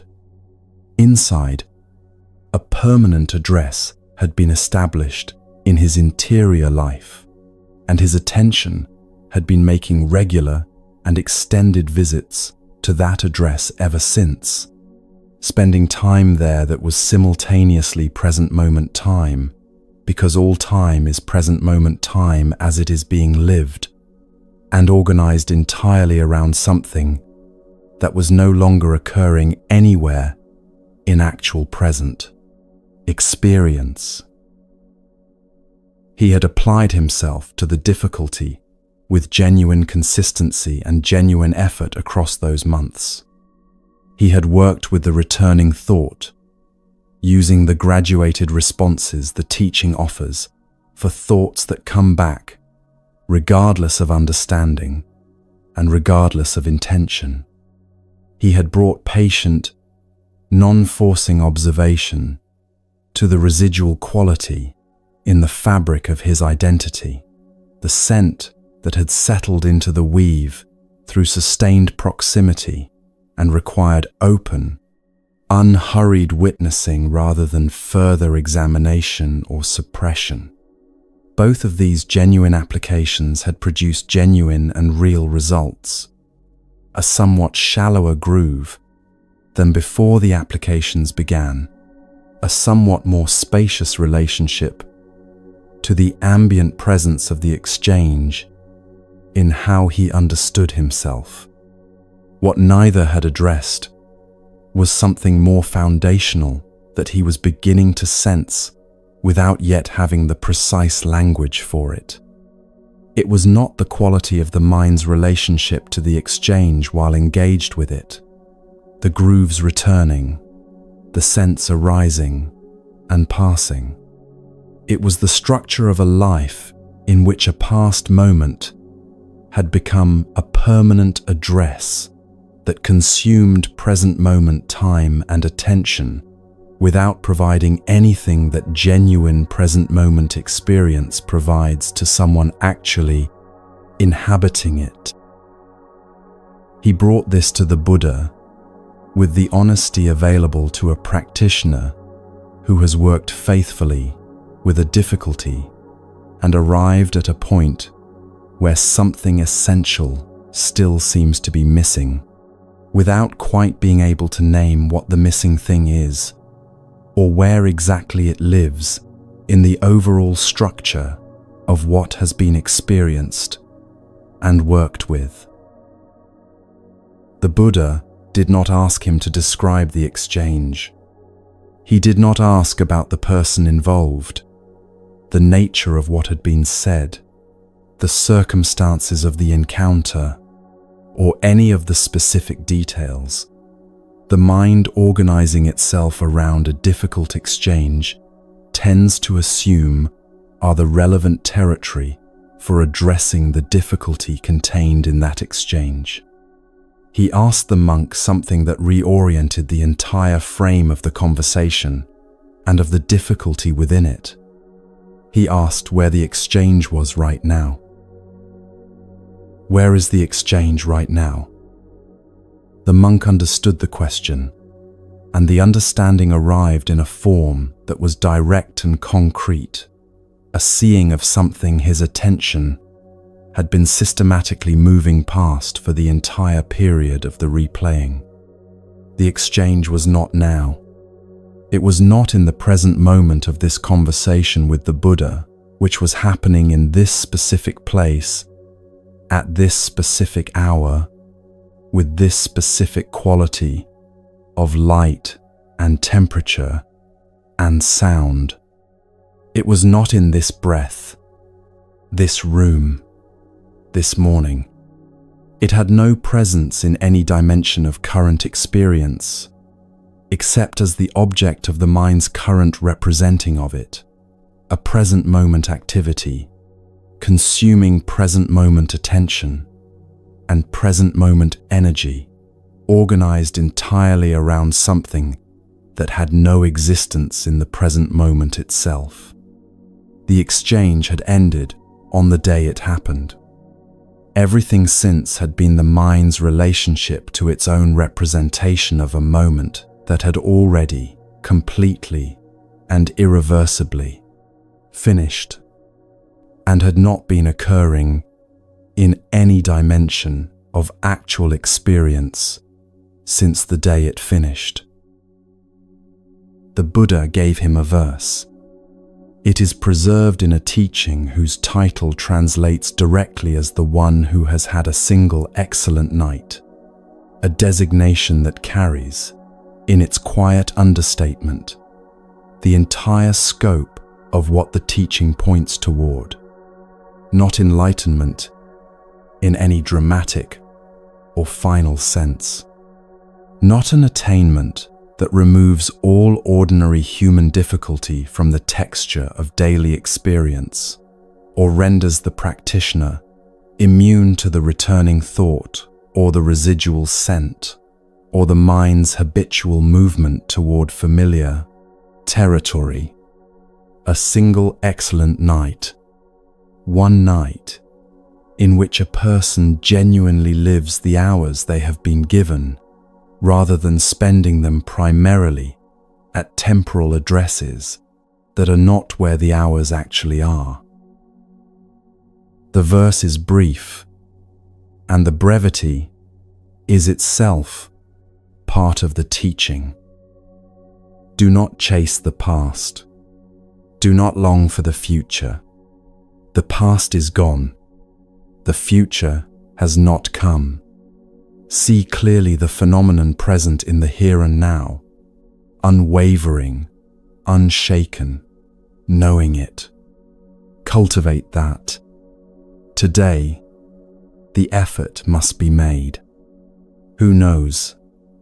Tomorrow, death may come. 8 sentences, each one doing exactly the work it needs to do without a word more than that work requires, in the manner of teachings that have survived because they contain more than appears at the surface. The past is gone. These 3 words address directly what months of faithful replaying had been costing this monk, and they do this without any weight that would make receiving them feel like accusation or dismissal. The exchange is gone in the specific, literal, unambiguous sense that it is no longer occurring in any dimension of actual experience. This is a statement about time, not a dismissal of significance, or a declaration that what happened did not matter, or that what was felt did not have real content. What happened was real. What was felt was real. The impact on the interior life was real, and continues to organize how things are understood in ways that have nothing to do with whether the moment is actively being replayed in the present. The moment itself, however, ended when it ended and has not been occurring since. The replaying has been occurring since. The original exchange has not. These are 2 categorically different activities, and the teaching draws the distinction between them with a precision that makes the difference impossible to avoid seeing once it has been clearly named and held directly alongside the actual experience of what the replaying has been consuming. The future has not come. The imagined continuations of the relationship, the anticipated encounters, the rehearsed responses to exchanges that might or might not occur in any form, resembling how they have been rehearsed. None of these exist in actual experience.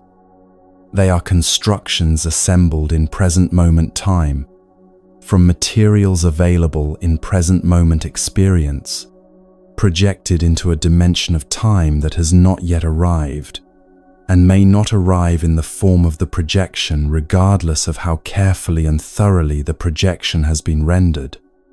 The mind carrying a difficult history with a specific person tends to generate not only the past dimension of that difficulty, but also the future dimension, imagined scenes of encounter or resolution or continued absence that run alongside the past replaying, consuming their own share of the present moment attention that the past replaying has already significantly reduced. The verse addresses both in adjacent lines because they operate through the same basic mechanism applied in opposite temporal directions, and addressing one without the other leaves the full pattern only partially named. What this leaves is the present moment, the only dimension of time in which actual experience takes place, in which actual life is lived, in which the full quality of being alive in a particular body, in a particular place, at a particular hour, is available in its complete texture, rather than at the thin and divided quality of attention that has been primarily organized around somewhere else. The teaching does not suggest that memory serves no purpose, or that planning for the future is a pathological activity to be abandoned. Both have their proper and functional place in a human life that operates in time. What the verse addresses is the specific and costly pattern of spending the majority of present moment attention at addresses that have no existence in the present moment. The past that is no longer occurring, the future that has not yet arrived, and in particular, the specific past moment that the mind has selected as a permanent address worthy of sustained and regular visitation at the expense of the actual present life that passes through all those hours of visitation without receiving the attention those hours would otherwise have available for the life they contain. The monk received the verse with the quality of attention, available only when something said aloud arrives at a place the listener did not know was waiting for exactly this until the arriving happened. What shifted in him was a precise change in his understanding of where he had been spending his time, and specifically where he had not been spending it. He had not been in his own days, in the way that his own days deserved to be inhabited. He had been in a past day that had ended, returning to it with a consistency and faithfulness that consumed the actual present days that continued to arrive and pass without receiving the attention that those present days contained and offered. What the present days had been experiencing was the remaining attention after the past day had taken its share, which was, over these particular months, not much. Cultivate that.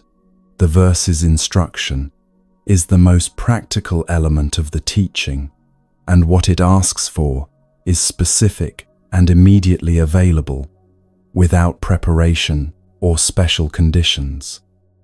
The returning to what is actually here, each time the attention moves toward the past address of the exchange, as a concrete and repeatable act available in any ordinary moment of any ordinary day.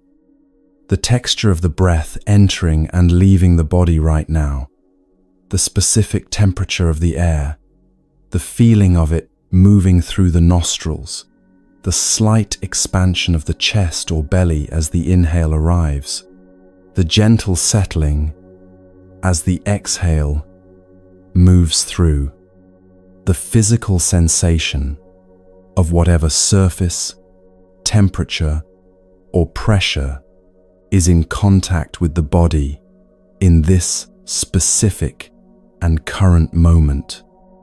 the quality of sound present in the actual space where the listening is happening, whatever is actually audible right now, in the actual present room or road or resting place where the hours of this evening are passing.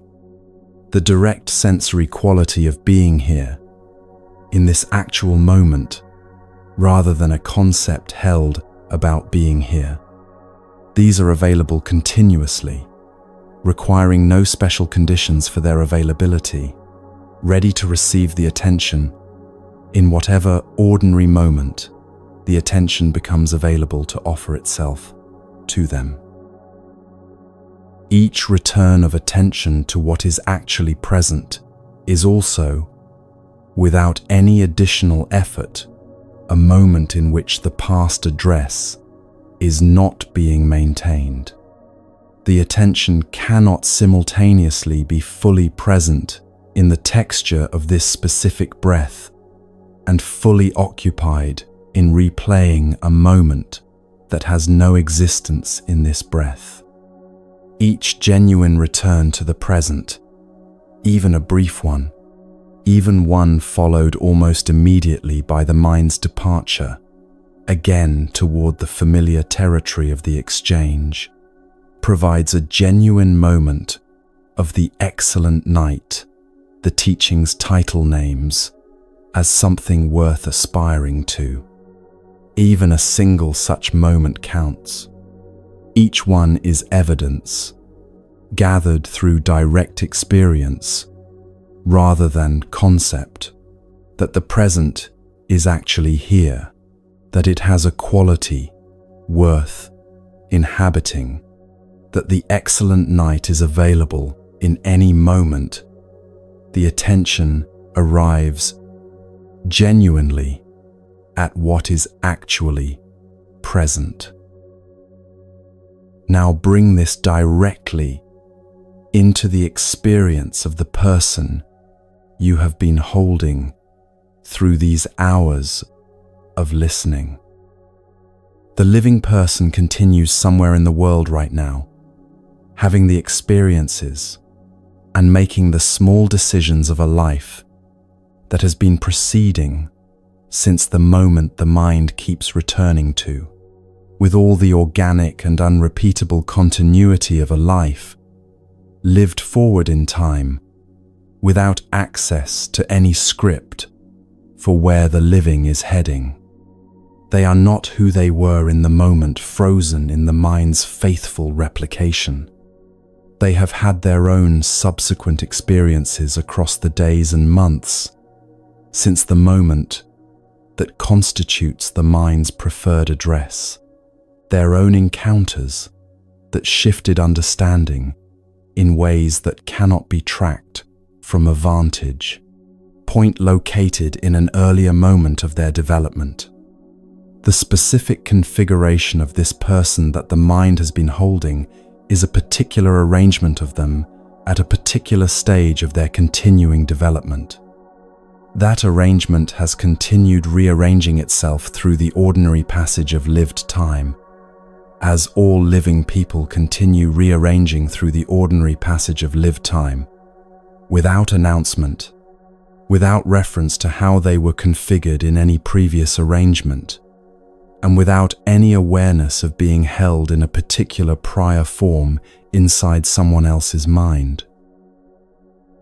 And the version of you who was present in that moment has also continued. You are not who you were in the moment. The mind treats as the permanent address of its returning. Everything that has happened since, every experience, every difficult morning, every hour of working with what this journey has offered, every small shift in understanding that arrived through genuine engagement with a genuine difficulty, all of this has been happening to a version of you that continues forward in time, that is not identical to the version who was present in the moment being replayed. The replaying revisits a version of you that no longer exists in that exact form, engaging with a version of them that no longer exists in that exact form, in a moment that no longer exists in any form whatsoever, except as the mind's current representation of it.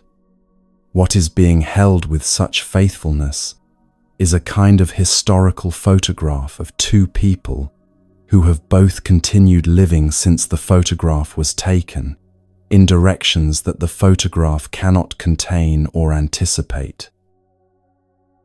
There is a quality of loyalty in the replaying that deserves to be named directly, because it is part of why the grip has remained genuinely difficult, even after the construction, the groove, and the residual scent have all been seen clearly. The returning feels, from inside, like a form of faithfulness, like refusing to let what happened diminish to something that simply passes and is forgotten as though it carried no weight. Releasing the replaying can feel like abandoning the significance of the moment, like reducing a real and meaningful experience to something discarded without proper accounting, as though the moment itself will be diminished by no longer being visited, as though the person, or the relationship, or the version of yourself who was genuinely present in what happened will be dishonored by the gradual movement of primary attention back toward the actual present life that has been waiting through all those hours of visitation. The verse's framing addresses this quietly and without argument. Cultivating what is present here is not forgetting, and it is not erasure. It is not a declaration that what happened was unimportant, or that what was felt did not have real content, or that the person was not genuinely significant in the shape of your life. A moment that was genuinely significant leaves its actual mark on who you are through the real changes it produced in your understanding, in your awareness of certain territories of experience, in what you now know that you did not know before. This settling happens through the actual changes that genuine experience produces, and it happens regardless of whether the moment is actively replayed. The replaying has not been the mechanism through which the moment's significance has been honored or preserved. It has been the mechanism through which present moment life has been consumed in an activity organized around a completed event, in a way that the event itself does not require, and that the person in question, wherever they currently are, has no knowledge of and makes no request for. Practitioners who begin genuinely cultivating the return to the present, consistently, across ordinary days, discover the quality of the present moment itself when it receives the primary attention that has been directed elsewhere for an extended period. The difficulty of the returning is real, and the earlier offerings in this journey have given honest tools for working with it. What arrives alongside that difficulty is something the mind organized primarily elsewhere rarely encounters: the texture and richness of the present moment when it actually receives what it has been waiting for. The breath has its own sensory detail, richer than divided attention typically notices. The ordinary fact of being alive in a body in a particular place at a particular hour has a quality of direct presence that attention organized around another temporal address does not fully access. The present moment has been offering this quality continuously through the entire period of the replaying. Each time the attention departed for the past address, the present waited without diminishment, fully available on every return, unchanged in its essential availability, regardless of how extended any particular departure had been. The verse says, "See clearly the phenomenon present in the here and now, unwavering, unshaken, knowing it." Unwavering in the specific sense that the present is always here, regardless of where the attention has been while not here. Its availability does not erode through extended non-use and does not become more vivid through consistent practice. It is simply always fully available to whatever quality of attention arrives at it in any given moment of. Returning, the practice does not create the present moment's availability. It discovers, through the direct experience of returning, rather than through any conceptual understanding of what the present moment offers, that what has been continuously available all along is worth inhabiting, worth returning to, worth treating as the primary address of a life being lived forward in time. The phrase, "Who knows, tomorrow death may come," becomes, with sustained sitting, something considerably more compassionate in its character than it first appears to be. The present moment is the only moment available for the living of the actual life. The past cannot be re-entered, regardless of how much present moment time is organized around representations of it. The future cannot be lived in advance, regardless of how thoroughly it has been rehearsed. What is available is only this, right now, passing through its own texture in the time it takes to pass. The verse's invitation is to receive only this as sufficient for the excellent night it is capable of providing when it is actually inhabited, when the attention that has been spending its hours at other addresses is brought home to where the hours actually are, return to the actual life being lived, rather than to representations of a life that ended at the moment it ended and has not been occurring since. Take a breath here, wherever you are listening from. Feel what is actually present right now in this moment, the physical sensation of listening, the temperature of the air in the space where you are, whatever the body is resting on or against, the sound or silence of the environment around you. This moment, this breath, the life being lived right now, is occurring here, in this specific set of present moment conditions, in this actual hour. The person you have been holding, the living person continuing somewhere in the world, is not in this breath. The frozen version assembled in the mind's construction is not in this breath. What is here is only here, and what the teaching names as excellent is the discovery that only here is sufficient for a genuine night of actual living, when it is actually and genuinely inhabited, rather than merely passed through while the primary attention is organized elsewhere. Even as the grip becomes more workable across the dimensions this journey has addressed, a particular quality of pull tends to remain that the earlier offerings have approached without yet landing on directly. Something in the direction of the person continues orienting experience toward their general territory, even as the specific thought becomes more responsive to method, the scent more spacious through patient witnessing, the present moment more genuinely inhabited through consistent returning. A group of monks encountered this specific quality in a forest where they had gone for a period of intensive practice.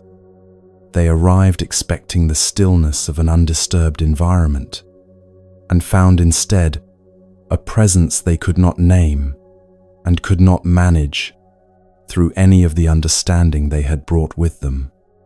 What they discovered there, through a teaching that came before they had fully understood what they actually needed, is the final medicine this journey has been building toward from its opening breath.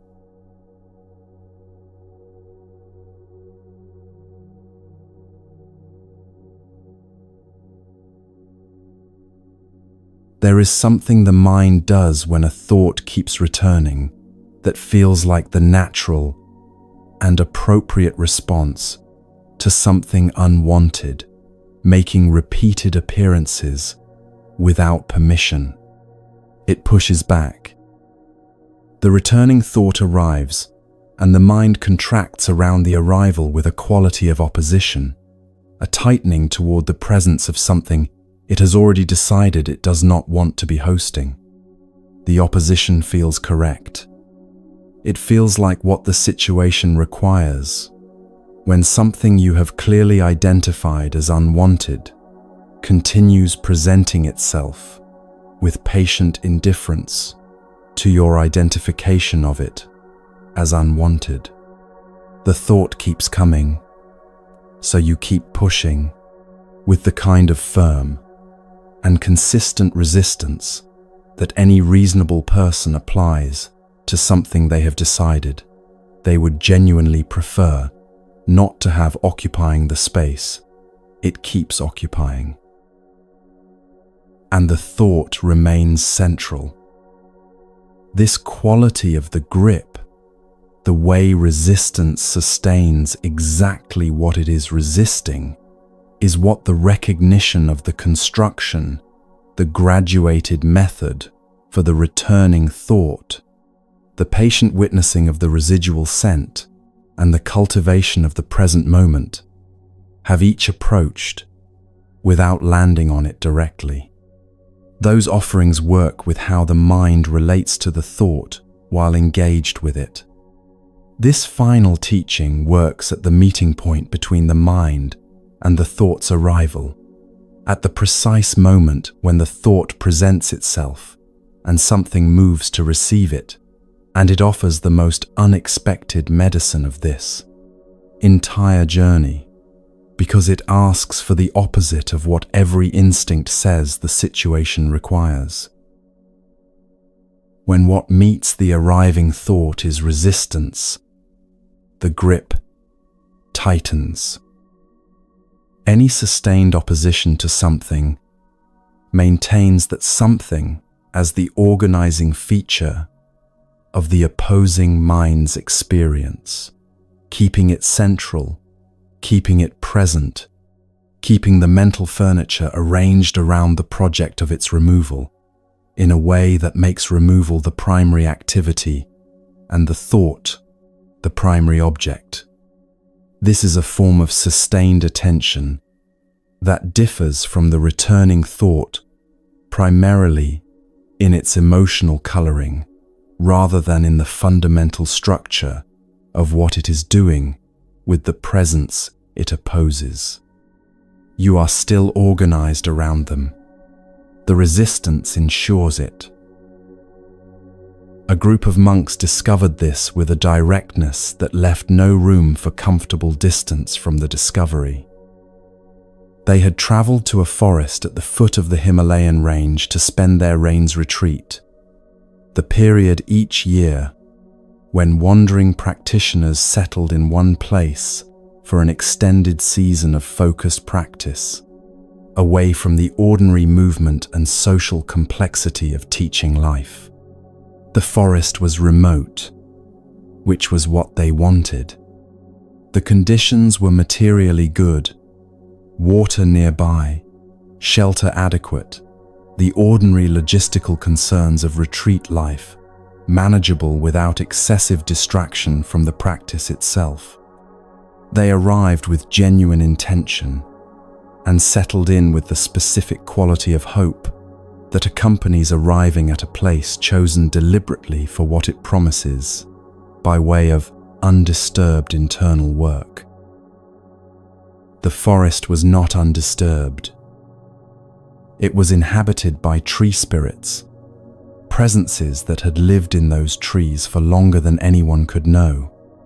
In the understanding of the tradition, these were real presences, and the monks experienced them as real, not simply the natural, ambient life of trees and animals and wind moving through branches, but something that oriented itself toward the monk's arrival with its own quality of awareness and its own response to having its home entered without consultation. The presences did not welcome the monks. This was their forest, their dwelling, the territory they had organized their existence around long before the monks' arrival made claims on it. From the perspective of the beings who already lived there, a group of practitioners had simply appeared one day and settled in as though the question of whether they were welcome had not required asking. The manifestation of this unwelcoming arrived in subtle and therefore more exhausting registers than any dramatic opposition would have produced. Disturbances in the night, not definable sounds, but a quality of the darkness that prevented the settling into stillness that deep practice requires. A presence at the edges of the monk's awareness that produced a low and continuous alertness, incompatible with the depth of concentration their retreat was designed to cultivate. Appearances at the periphery of vision that resolved into nothing definable when looked at directly, producing a particular and draining quality of unease in the body, the sustained activation of some basic alerting mechanism that had concluded the environment required more vigilance than could be maintained, alongside genuine meditative work. They could not settle into what they had come to develop. They could not sleep deeply enough to support the practice. The concentration their retreat had been established to deepen was continuously fractured by the management of what was present in the forest alongside them, monitoring it, tracking it at the edges of awareness, maintaining a readiness against further incursion into the settled space they were attempting to establish and could not fully establish because the presences kept the edges of that space permanently uncertain. The monks were working hard at managing something that responded to management by remaining exactly as present and exactly as disruptive as it had been before the management began. After weeks of this, they returned to the Buddha and described the situation plainly: the forest, its inhabitants, the specific and consistent ways the presences had prevented the kind of practice the retreat had been designed to support. They had tried the tools available to them and arrived at the limits of those tools without resolution. They asked what to do with the honesty of people who have worked genuinely and need to acknowledge that genuine work has not been sufficient for what they are facing. The Buddha's response was not what any of them expected. He did not tell them to find a different forest. He did not offer a method for neutralizing the presences, eliminating their effect on the monk's experience, or creating protected conditions within which the practice could proceed without reference to what was present in the surrounding trees. He did not suggest that intensification of the approaches the monks had already tried would eventually reach what those approaches had not yet reached. He sent them back with a practice.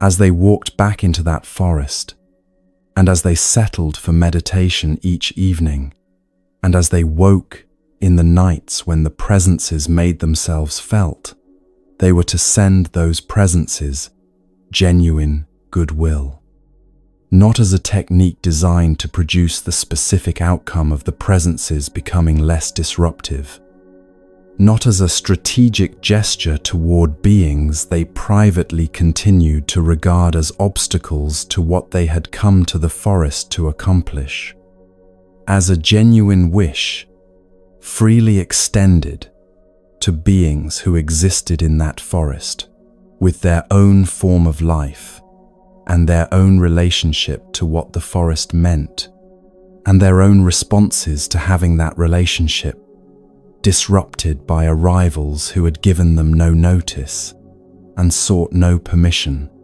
from the lives already being lived in that place. The specific phrases the tradition preserves from this practice are gathered in a text called the Karaniya Metta Sutta, taught to these monks for this specific situation in a specific forest, and carried forward across 25 centuries, because what it addresses is not specific to a forest or a season of practice in a particular location under particular circumstances.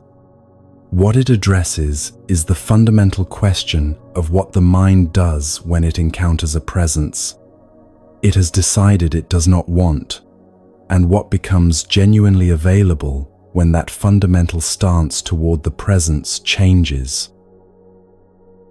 May all beings be happy. May they be safe from danger.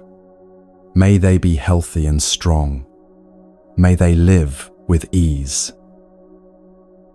These phrases move outward from the mind that generates them, first to oneself, then to those who are easy to love, then to those who are neutral, then to the difficult, then to all beings without exception in any direction.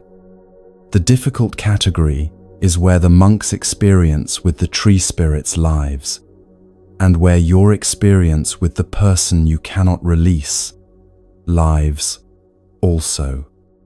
The practice asks specifically for goodwill toward the difficult, because the mind's relationship to the difficult fundamentally changes when it stops meeting difficulty with opposition and begins meeting it with something that requires no defending, no effortful sustaining, and no organizing of the interior space around the project of the difficult presence's removal. The monks returned to the forest. They began generating goodwill toward the presences as they re-entered the trees, toward beings they had been monitoring and managing and opposing through weeks of exhausting vigilance. The initial quality of the generating was not what the practice's phrases describe as their destination. Goodwill directed towards something that has been disrupting your sleep and undermining your practice for weeks will carry the texture of the previous weeks in it, at least in the beginning. The practice does not require the goodwill to be pure before it is offered. It requires that it be genuinely intended, that the directing of it represents an actual willingness to wish well to the being toward whom it is directed, in whatever quality that wishing is currently capable of in its early and imperfect form. Something shifted in the forest. The tradition records the tree spirit's response with a directness that it does not treat as metaphor. The presences received the goodwill being directed toward them and were moved by it, in the specific sense that genuine goodwill directed toward a being by another being with real intention changes something in the quality of the relationship between them that was not changed before the directing began. The presences that had been organizing the monk's experience of the forest as unwelcoming territory began to organize it differently. The tree spirits became, the tradition records, protective, not because their fundamental nature changed, but because what was being directed toward them changed what the relationship between them and the monks was, which changed what their response to the monk's presence could be. The monks slept. They practiced without the continuous fractioning of concentration that the management of hostile presences had required. The retreat produced what retreats are capable of producing when the conditions for practice are genuinely stable, a deepening of the qualities the practice had been working toward through weeks that the presence's disruption had made impossible. Nothing about the forest changed in any material respect. The trees stood where they had always stood. The spirits remained in their dwelling place, as they had remained through every previous day and night of the retreat. What changed was what the monks were bringing to the encounter, which changed what the encounter was, which changed everything that depended on the quality of that encounter being something other than adversarial. Now bring this directly into the territory this journey has been working within. The thought of this person arrives in the mind. It arrives with whatever quality it characteristically carries. The specific texture of this particular person's presence in the mind's interior space, the emotional register that thinking of them produces, the characteristic pull toward the construction this journey has named and examined closely. And something meets it. Something was always meeting it. Across every arrival since the grip established itself, and that something has been doing most of the work that has kept the grip organized and sustained through all the months or years of its duration. What has been meeting it is most likely a version of resistance. The thought is unwanted, and so what meets it is a contraction, a pushing away that feels like what the situation requires, like what self-respect asks for, like it is doing something purposeful about the presence, rather than simply receiving it. The pushing is genuine, and the motivation behind it is real, and the wish for this thought to no longer organize so much of the interior life is completely reasonable and fully justified by everything the grip has cost. And the pushing keeps them central. The mind organized around expelling something is organized around that something in the most complete sense available. The thing being expelled defines the organizing principle of the expulsion, which means it defines the organizing principle of the mind engaged in expelling it, which means removing it from the center of attention through expulsion is structurally prevented by the act of expulsion itself, which places it at the center and then pushes outward from that center, guaranteeing that the center remains occupied by exactly what the pushing is trying to remove. The tree spirits remained disruptive through weeks of the monks' vigilance and management, not because the monks lacked genuine commitment to their practice, but because vigilance and management are forms of sustained engagement with what is being vigilantly managed, and sustained engagement keeps what is engaged with present, regardless of the emotional quality of the engagement.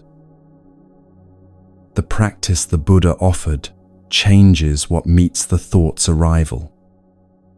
When the thought of this person arrives and what meets it is genuine goodwill, may you be happy, may you be at ease, may you be free from whatever suffering your current life contains. The mind's relationship to the arrival is fundamentally different from what it is when opposition meets it. Goodwill does not organize itself around the project of the thought's removal. It meets the arrival with something that contains no fighting, no contracting, no ongoing arrangement of the interior space around the management of what keeps arriving.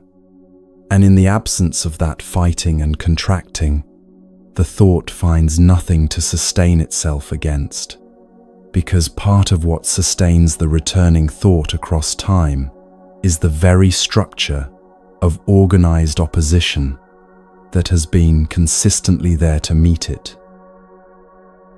This lands with some resistance at first, and that resistance is worth naming clearly. The instruction to send goodwill towards someone whose presence in the mind has been a source of genuine suffering can feel like capitulation, like being asked to pretend that what happened carried no weight, to offer something unearned, to perform a generosity that the actual history between you and this person does not support and has not earned. The practice asks for none of this. It does not ask you to approve of what happened or simplify what the relationship actually was or was not. It asks for goodwill directed toward a being who suffers, as all beings suffer in their own forms and through their own interior entanglements, because that shared condition is the ground on which genuine goodwill rests, entirely independent of any particular history between the one offering it and the one toward whom it is offered. The person you cannot release is suffering in some form right now.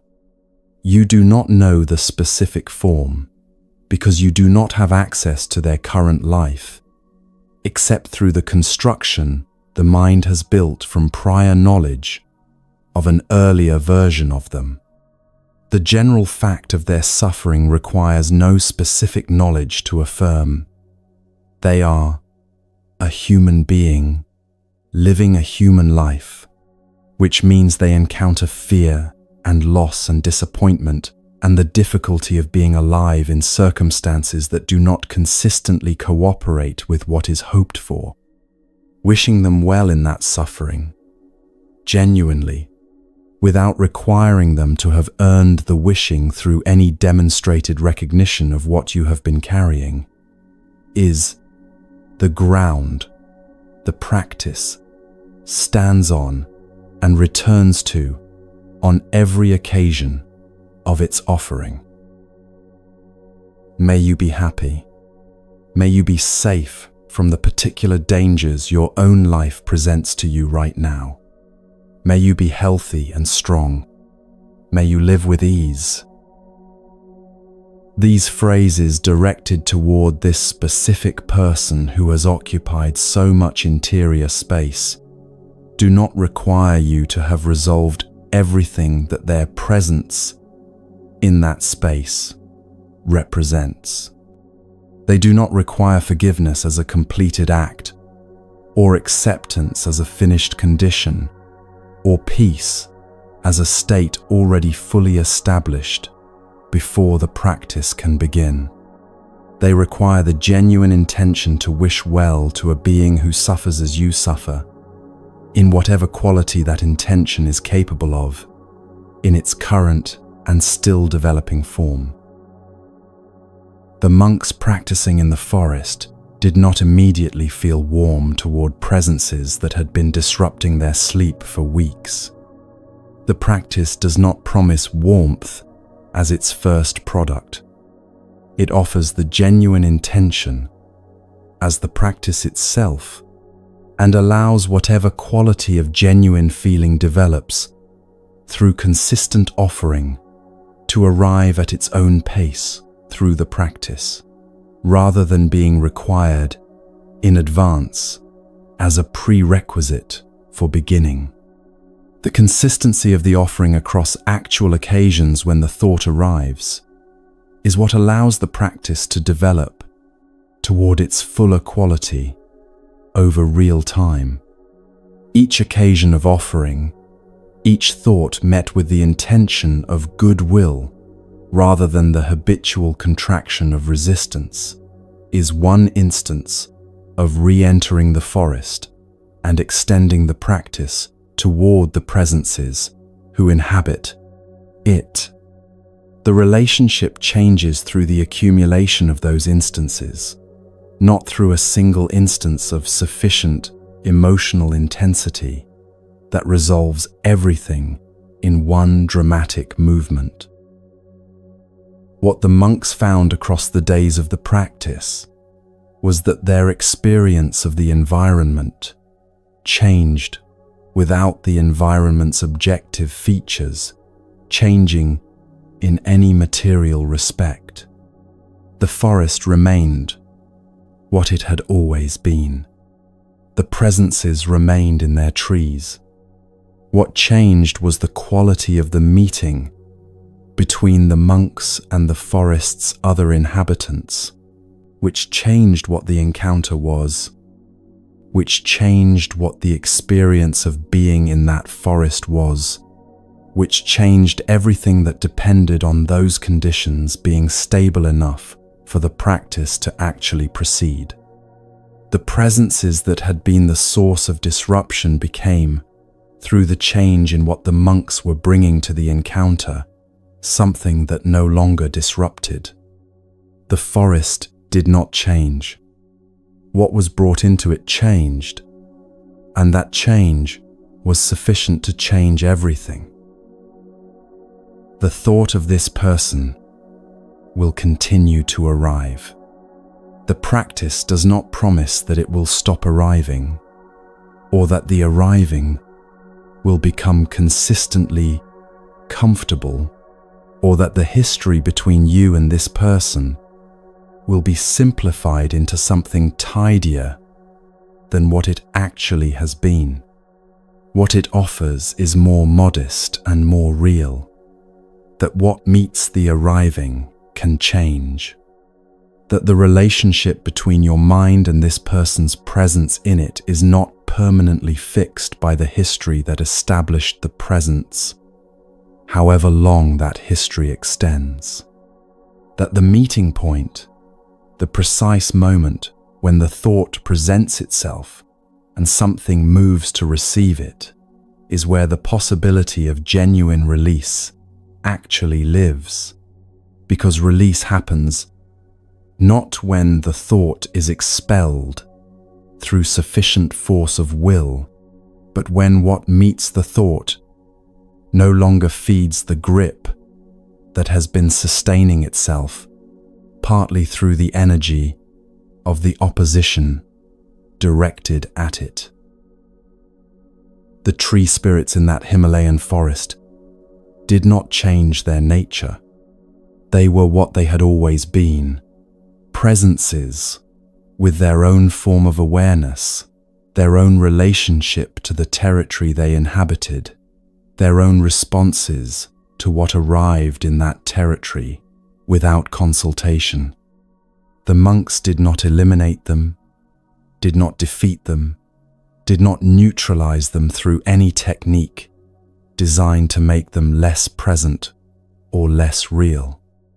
The monks changed what they were bringing to the encounter, and that change was what the entire situation had been waiting for, not from the side of the presences, but from the side of the monks themselves. What could be changed? They changed, and the changing of what was available to be changed changed everything else that had seemed immovable. That same movement is available in any ordinary moment when the thought of this person arrives. You do not need to wait for the grip to have weakened further before beginning this practice. You do not need the history to have been processed more completely or the hurt to have diminished to a more manageable level before the offering of goodwill becomes something you have the capacity to attempt. You attempt it now, in whatever form is genuinely available now, with the honest acknowledgement that now is where the practice begins, rather than at some future point when conditions are more favorable for beginning it. May you be happy. This is the final medicine this journey has been building toward from its opening breath. It is also the most surprising because it does not require the thought to be gone, does not require the person to have changed, does not require the history between you to be different from what it is. It requires only that what meets the thought when it arrives changes from the opposition that has been keeping the grip organized around the thought's removal to a genuine wish directed toward a being who suffers as you suffer without any requirement that they have earned the wish through any particular recognition of what you have been carrying through the months or years of the grip's duration. Take a breath here, wherever you are listening from. The journey has moved through 5 distinct understandings of why the grip persists and what the Dhamma offers in response to each layer of that persistence. A construction maintained by your own returning attention, seen clearly enough that the maintenance itself becomes visible. A groove met with graduated and patient method that acknowledges the returning as a feature of conditioning rather than a failure of will. A residual scent in the fabric of identity witnessed with unhurried, non-forcing presence until the natural clearing the witnessing allows can proceed at its own pace. A past moment seen as past, genuinely and completely past, so that the present can be inhabited as the only place where actual life, actual release, and actual peace are real and available. And now this. The meeting point changed from resistance to goodwill, with effects on what the grip can sustain. That resistance alone would never have produced, regardless of how sustained or how earnest the resistance.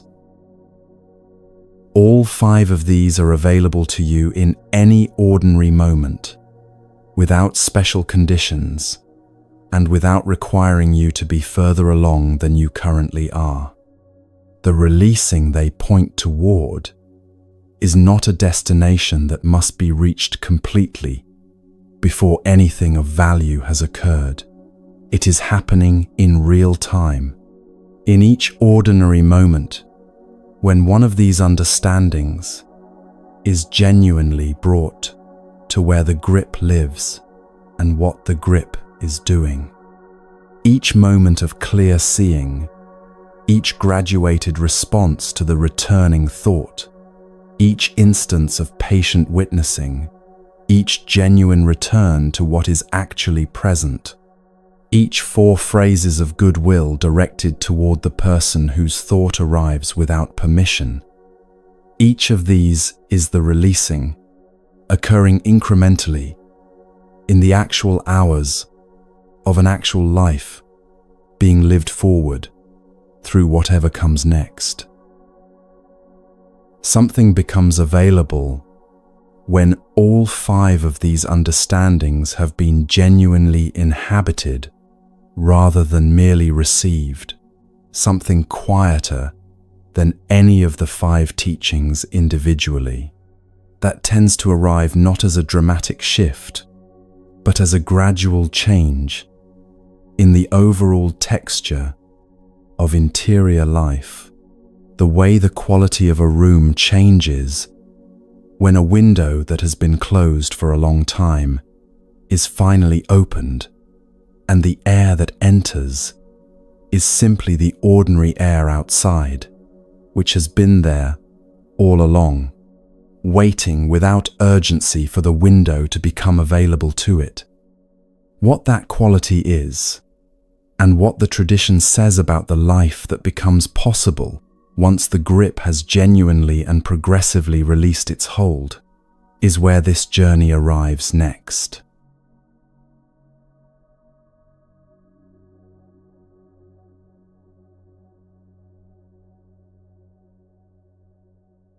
There is a man who descended a bamboo pole in an ancient village marketplace and arrived, for the first time in 11 years, exactly where he was standing.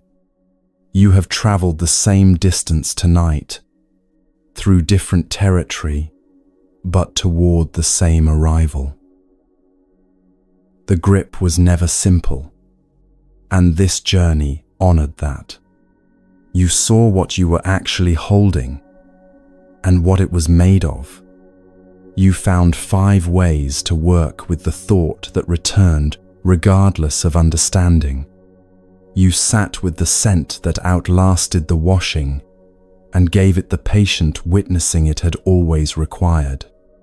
You saw the frozen image for what it was, 2 people who had continued living and returned to the only moment where actual life occurs. And you discovered that what meets the thought matters more than how hard you push against it. The Buddha's verse arrives here one more time, gently, as it was always meant to be received. Do not chase the past. Do not long for the future. The past is gone. The future has not come. See clearly the phenomenon present in the here and now, unwavering, unshaken, knowing it. Cultivate that. Wherever you are listening from tonight, whatever room, whatever city, whatever quiet hour this has found you in, you are not alone in having loved someone who took up residence in your mind. That is simply what significant people do. The breath arriving right now is yours, completely, without anyone else in it.